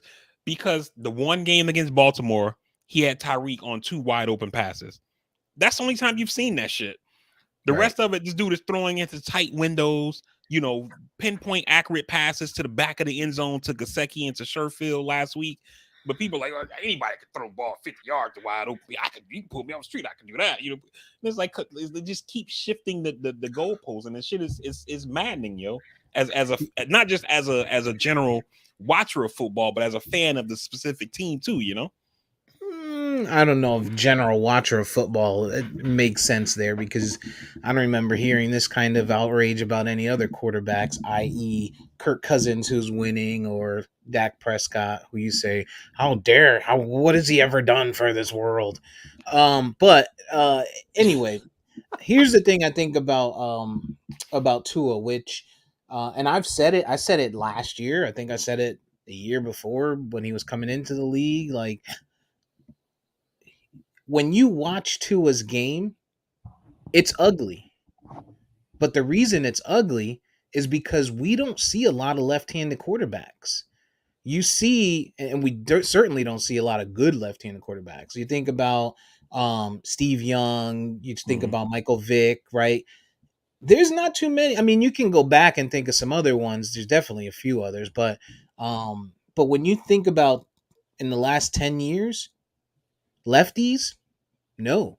When you see somebody coming out of a play action and they're going off to the other side of the TV, to the top of the TV versus the bottom, you're like, yo, this is ugly. This guy is terrible. Look at his mechanics. He's rolling Mm-hmm. the wrong way, but it's not. He's rolling the right way. We're just not used to it. Our brains are telling us what he's doing is wrong. So I Yeah. think for some of these people, they can't understand just the basics of it. The root of it is that your opinion and your thought is because you're seeing something different. And in this world, anytime we see something different, people immediately go to it's wrong, right? We've been talking about that this whole episode. Um, so I think that's part of it with Tua, right? The one thing I'll say is, you guys haven't lost a game that he started and ended, and you know what I mean. Um, but at the same time, as Dolphins fans, you have to understand that if this season doesn't end the right way, y'all gonna get it right the fuck back. Similar to Cowboys fans, right? The only difference is we've been here. We're here every year. We're always a good team. At least a positive, side of the team, and always in the news and the media. And we just, for the last 20 years, have been ending his shit. So we already know what that feels like, and you guys are probably gonna feel how that feels this year, unless there's some changes. You get some of your secondary back, because it's gonna be rough. The remainder of the season. Once people realize that they can pass on you. I don't have a problem with that. With what you just said, and for me, I've said this consistently on the pod, in the chat, or whatever. I just want to compete. You know what I mean? I get it. Like some years, maybe you don't make the playoffs. Maybe you only, get to the first round and get eliminated. Maybe one year you make it to the conference finals and then get knocked out. You know what I mean? I just want to compete. And for our team, we haven't won a playoff game since 2001. You know what I mean? And so I just want to compete, man. Like, you know what I mean? Like, Wait, didn't you win it's a game with Tannehill? no. We made the Oh, playoffs with Tannehill, but we lost that was back in 20. that was recent. You had a quarterback that had to start the game or finish the game Matt that Moore. wasn't Matt Moore. You Yeah, didn't win but that yeah, game. mm-mm. we haven't won a Oh, playoff game since 2001. oh, I tried. I So tried, dog. You're yeah, welcome. so it's just, for me, I just want to compete, man. Like it's unrealistic to think like, oh, we're gonna win a Super Bowl every year or whatever. You know what I mean? But fuck, like, can we at least go to the dance? Can Yeah, we make the tournament? Like that's my, like, fuck, man. Even like as a Heat fan, you know what I mean? I love the LeBron years, going to the championship 4 years in a row and shit like that. That shit is unrealistic. You know what I mean? Like, okay, you've seen that in those old, Laker days, old Celtic days and shit like that, the four Bulls years with the Heat, and then like the Warriors, but and the team Bulls. that's huh, yeah, What? Bulls. Don't be But just glossing over Jordan. You but you no, but see? the point, no, I'm not trying to gloss. I'm just saying, like those things are like special circumstances. You know what I mean? Yeah, For the most part, it's gonna be, oh, the Bucks won, this team won, that team won, maybe this team won back to back, another team won. You know what I mean? And for us, for an NFL with Dolphins, it's never us, and not just necessarily winning, just even going to the tournament. You know what I mean? Being a favorite. Like shit. Just call us a top 5 team. That's all we want. All right, I see where you at. All right, so we got we're deep in pause, so let's do some quick games here, and some important ones, big ones. Buffalo Cleveland, I think we talked about. I got Buffalo in that one. I think Josh Allen's going to bounce back. I think they have a huge game in a dome. Like I think it's going to be a problem for Cleveland. Yeah, I got Buffalo as well, even though I want Cleveland to win. If this game was in Buffalo, not in the blizzard, like if it was just cold, I think Cleveland could win this game based on their run, because I would think that it'll be more running than passing given the temperature. But now Yeah, that they moved it to a dome, I think Buffalo's going to win it. exactly. Philly Indy. Philly should win this game, but Philly always struggles with Indy for some reason. They always struggle with Indy, and Washington showed the blueprint last week to beating Philly, which is keeping Jalen Hurts off the field, keeping their defense on the field, running the ball over and over and over and over. And Indy has a really good running back in Jonathan Taylor when he's healthy. Um, the Allegedly. problem the problem is they don't have a quarterback who can make the throw on third and medium. If they don't get the first down early. So I think Philly wins this game. My fan heart wants Indy to win, but I just don't think they can pull it out. Yeah, I agree with everything you just said. I think that Philly ends up winning this game, and Indy don't have a coach, and that has Well, to he they got won to mean last week. something. Yeah, I know, but I mean, sun shines on the dog's ass every now and then. Every Sometimes you wake up and you're Saturday guy on Sunday. Some shit they were saying last week, some wild ass shit. Um, well, let's stay there for just a second. If Jeff Saturday finds a way to get Indy to beat this Philly team, how much value do you put to that towards him being a head coach? none, Okay. none at all. And I only say none only because of we've talked about this topic multiple times. Is that we've been told that to be a coach, you got to have you got to have certain kind of experience. You got to interview well. And then if you have those things, you got to call plays and all of these different narratives and things that people have told us what it takes to become a head coach in the NFL. And Jeff Saturday has none of those things. Jeff Saturday goes out drinking with the owner. That's all it took. Some back and cigar filled room, homeboys on the golf course kind of shit, and he got in there. You know what I mean? And so, Well, I think he played for them. He was the center mhm, for their most successful quarterback of all time, the got successful years. So you, got you. I think there was something to it, but that's Ursay, right? Well, Ursay's that well, guy. okay, okay. Let's take your point there, right? Let's draw it out to its logical conclusion. You gotta. I don't know if he's in the Hall of Fame yet, but I think he's probably gonna go. So you got a Jeff Saturday. potential, yeah, Saturday. I don't Yeah, think he's in, but yeah, he's he's gonna gonna go. make the Hall of Fame. Yeah. Yeah. So you got a Hall of Fame star player who played for your team at the height of its success, who played with the most famous player in your franchise's history. And so you say, you know what? For the nostalgia purposes, let's bring that guy in to be the head coach, even though he don't got no coaching experience, right? And I could fuck with that if not for the fact that the Colts have this guy named Reggie Wayne, who's their wide receivers coach. So he's already in the building. He's already a coach. And he played with your most successful player in history at the height of your franchise and is on his way to the Hall of Fame. Next. Yeah, good point. Good point. So basically, what you're saying is the Colts did with Jeff Saturday what America did with Donald Trump and making him Ba- the president. Basically. They I said gotcha. we could, instead of taking this qualified black man. Yeah, let me take the guy that has the reality show. All right, who's on TV all the time? Yeah, sounds about right. Pretty accurate. All right, Jets, New England. This is in New England. It's cold as fuck up there, but that shouldn't be a huge thing for the Jets. Hmm. Um, Jets are coming off a bye, so they should be healthy. I think New England's coming off a bye also. So, Hmm. They both are. two healthy teams allegedly. For the most part, Jets are still without Brees Hall. What do you think there?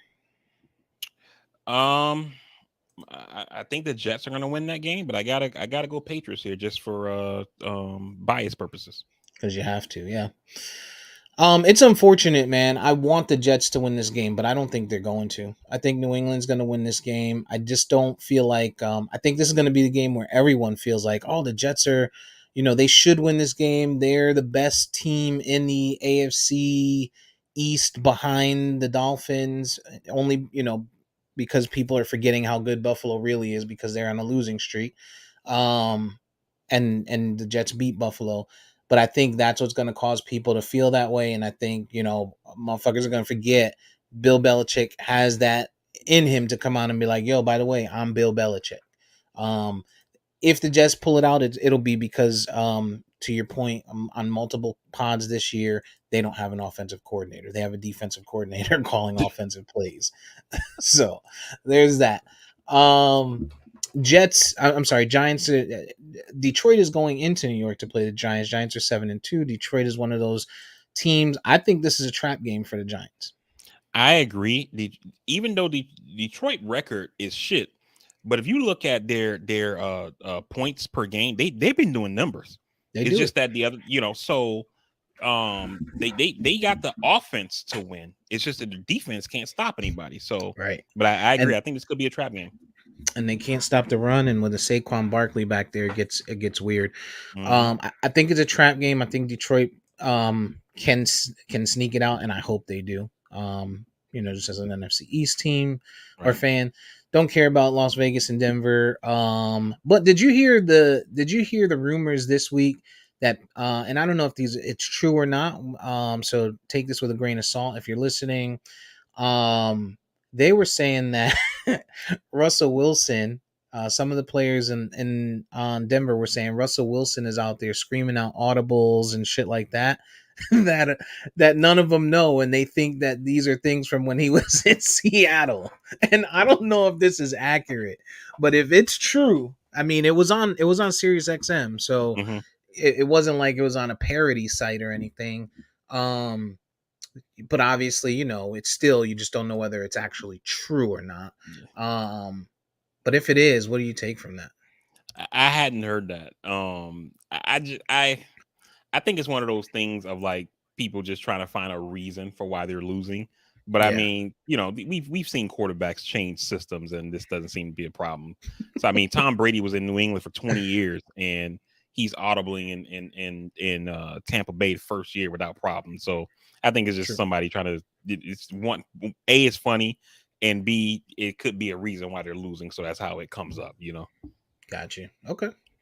Um, Dallas going into Minnesota. I think we kind of debunked that a little bit earlier, but we didn't pick it. So I'll take your pick on that. Um, I'm gonna I'm gonna go with Dallas, but it wouldn't surprise me if Minnesota pulls it out the way that the thing's been going for them this season. The right choice is Dallas. That's the right choice. They're always the team that you should pick in these what about situations. You know what I mean? Like, oh, Hmm. they could, and it's always like with the coin flip, if it's heads or tails and heads is an option, then you choose heads, right? Hmm. It's kind of like the Cowboys for me. Obviously as a fan I have to choose them. But in this game, we said it, man. Minnesota's not they're not an 8-1 team. Yeah. They've been squeaking it out, and honestly, if you really want to get real there, I think every single one of their games has been a one possession game or less. Hmm. All their victories. So, Yeah. um, yeah. So we'll see how that goes. And then the last one I think is noteworthy to talk about is the Kansas City and Chargers. KC is without their top two wide receivers in Juju and Mecole Hardman. I think this is going to be a big game for Kadarius Toney tonight. Coming out party, if you will. And Chargers are without their wide receivers, but they're saying that one or both of them may try to go in Keenan Allen and Mike Williams. Mm. I still got KC, man. Like I think that Herbert is a little overrated. It might be my Tua bias just because they were drafted right next to each other and all the shit that we see in media. But Herbert, he don't. He's. I'm not saying he can't be the guy, but he doesn't look like the guy at this point to me. Gotcha. Okay. I think Herbert is the guy. But I do think Kansas City is going to pull this game out. It's Pat Mahomes, man, and Travis Kelsey. As long as he has Travis Kelsey, he'll find a way to put numbers up. I think it's going to be low scoring. People are going to expect it to be high scoring. I think it's going to be like some bullshit like a 14-9 game or some shit. Like 3 field goals on one side, 2 touchdowns on the other. Just because that's how their division games always run.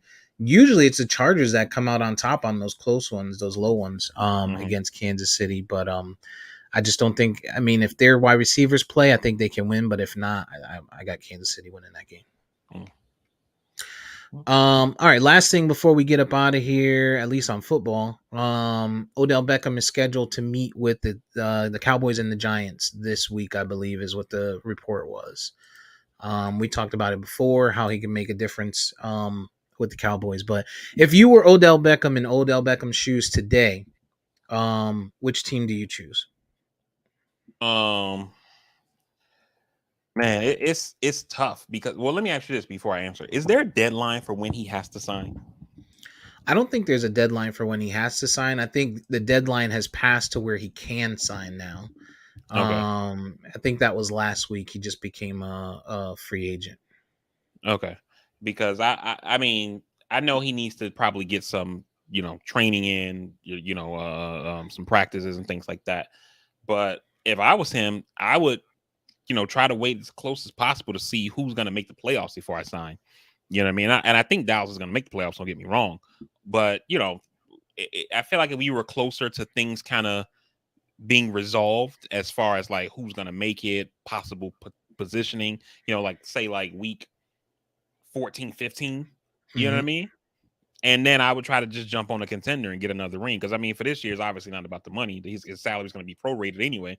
He's probably Yeah. going to get a league minimum or something like that. And so I would try to wait until the end and jump on a contender. But right now, I think Dallas is probably the better fit for him.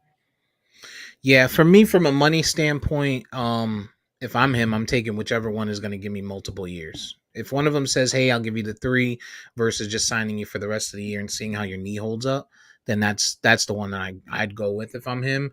Mm-hmm. Um, Ultimately, though, I'm thinking who's got the better quarterback, at least the better throwing quarterback, who has the better supporting cast, in totality, right? Cowboys Mm-hmm. defense is far better than the Giants defense. Dak Prescott, though he hasn't proven anything in a big situation this year, and that's the point today. Like you got to go out and win. You got to win. Like you have to go out and win. You can't leave it to Zeke and Tony Pollard and then leave it to Micah Parsons to make a play in a big situation. Like you're a quarterback, you got to go make a play, and we'll see if that happens this week. But I think he's the better quarterback out of him and Daniel Jones right now. And then when you talk about supporting cast, if I'm Odell and I can be on the other side of a CeeDee Lamb and a Michael Gallup, I prefer that over a Darius Slayton and a Darnell Robinson, like some guys that you've never heard of or know. Right. While they do have they do have Barkley. NFC East has had the easiest strength of schedule this year, all of them. So there, when you're looking at record, I don't know if that makes a difference. So I would look at the better team, and then also think about it like this: at least your home games are in a dome. You're Yeah. running on a bad knee. I'm trying to play in Dallas and it's in a dome if I could. So if I'm Odell, that's what would help me make my decision. But on the other side of it, you also have to think he spent so much time in New York. You got New York media. If you come there and you keep winning, like the the the buns are endless, like even though he's got a girl and a young baby right now, everything is endless in New York at this point if he could go there and get them deep into the playoffs. So Yeah. difficult situation. Hope he becomes a Cowboy. I just hope they don't put too much money and stock into him Yeah. because he's coming off 2 years with 2 ACL injuries, consecutively. So, um, it's a lot. Yeah. Um. All right, man. What else did we miss anything? Yeah, I just wanted to mention real quick. We probably should have talked about it when we were talking about what happened in Colorado Springs. But there also was a shooting at the University of Virginia. You had Mm.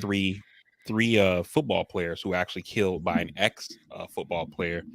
Um, they were junior wide receiver Lavelle Davis from South Carolina, junior wide receiver Devin Chandler from North Carolina, and junior defensive end Deshaun Perry from Miami, Florida. They were shot and killed in an incident at the University of Virginia um, um, last week, and the guy who did the shooting was actually an ex-player. Um, so yeah, man, just more tragic news, and what was wild about that, I feel like, is just to touch on it real quick, is that I feel like if it wasn't for the football angle of it, that probably wouldn't have even gotten much attention, just Visibility, be right? just because like we've talked before, like how the definition of a mass shooting is a shooting where I think it's four or more people are shot or killed, and in this case it was only three. So Hmm. that probably doesn't even jump on people's radar if not for the sports connection. Yeah. Listen, man. Nobody deserves to die. Rest in peace to the three of them. Leave people the fuck alone, man. The Yeah. guy, the kid's father that did the shooting came out and said, "Hey, my son came to me and told me I'm being bullied and I don't know what to do." Stop bullying people. You Yeah. don't know what people are capable of. You don't know what limits people are capable of going to when you push them. Stop fucking pushing people, man. And Hmm. we don't know the true details to it, but that's what the father said, and that's all we know of it today without any additional details. If that has anything to do with it, leave people the fuck alone. Yeah. But rest in peace, these gentlemen. Nonetheless, they don't deserve. No one deserves to die. Nobody deserves to get killed. Um, and so there's that piece, but just leave people the fuck alone, man. Yeah. Definitely. Um, but yeah, to your point, the football piece, the limited number of people, it would have definitely not gotten the national attention that it deserved if it wasn't for sports. Yeah. Yep. Sad, man. No doubt, Sad. no doubt.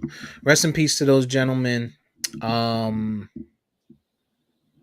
that's it, right? I mean, political on the political standpoint, Senate is set. Did you see that there was a ruling in early voting for Georgia?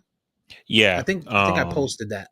Yeah, they the Secretary of State for Georgia wasn't going to allow early voting the Saturday after Thanksgiving, and the court overruled them, saying that they have to.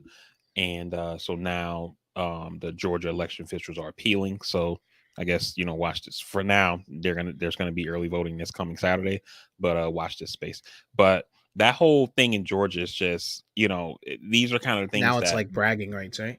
well, it's not just that. I mean, this is what voter suppression looks like. You know what I mean? Mhm. Where you have Georgia that's seemingly been a red state for a while, right? And for about 20 years or so. Um, it flips blue, at least on the Senate side, not for like governor and things like that, in the 2020 election. And the Republicans run and start put this bill in place that essentially makes it harder to do all of the things that their Democratic counterparts did to win that race, right? So Right. remember, in 2020, that runoff election was held on January 5th. Now it's going to be on December 6th. So instead of having a 2-month time frame, they cut it down to about 5 weeks, right? That allows less time for organizing, et cetera, et cetera. In Georgia, they have all these long ass lines, people waiting hours upon hours to vote. So they pass a bill that says, and this is all part of the same bill, but in that bill it says you can't give people food or water who are waiting in line. They make that a crime now, right? Um, Another thing that Raphael Warnock and John Ossoff did during that time frame between the election and the runoff was organizing, getting people registered to vote who didn't vote. So now they changed the law that essentially says if you weren't eligible to vote in November, you can't vote in the runoff.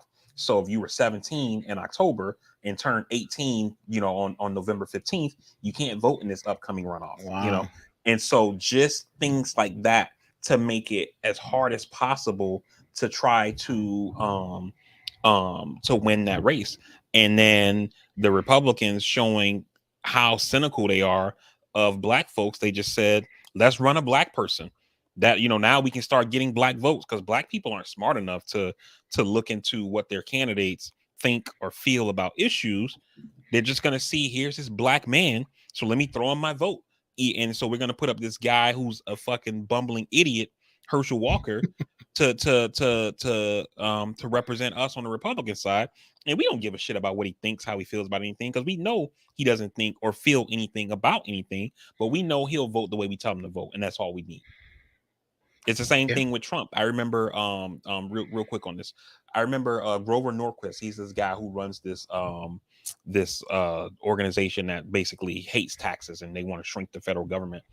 And he said basically all Trump needs to do is have 5 working digits to sign legislation. They don't care about anything else. As long as his hand works to sign the bills that the Republicans pass, it's all good.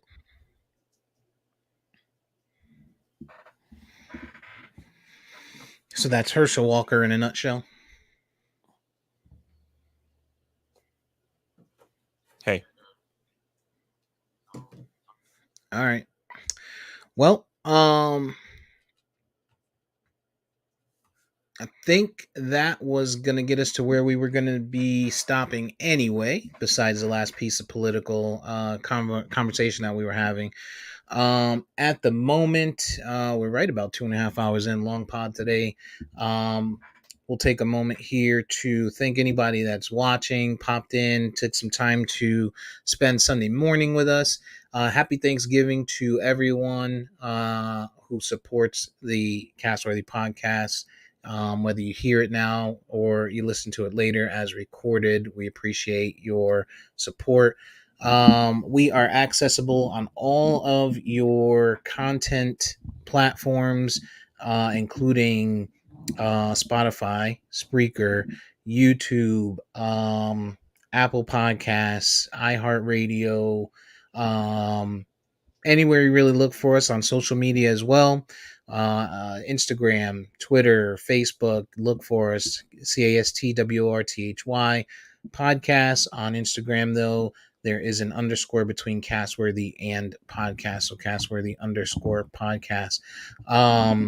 It's episode 167. Today is November 20th, 2022.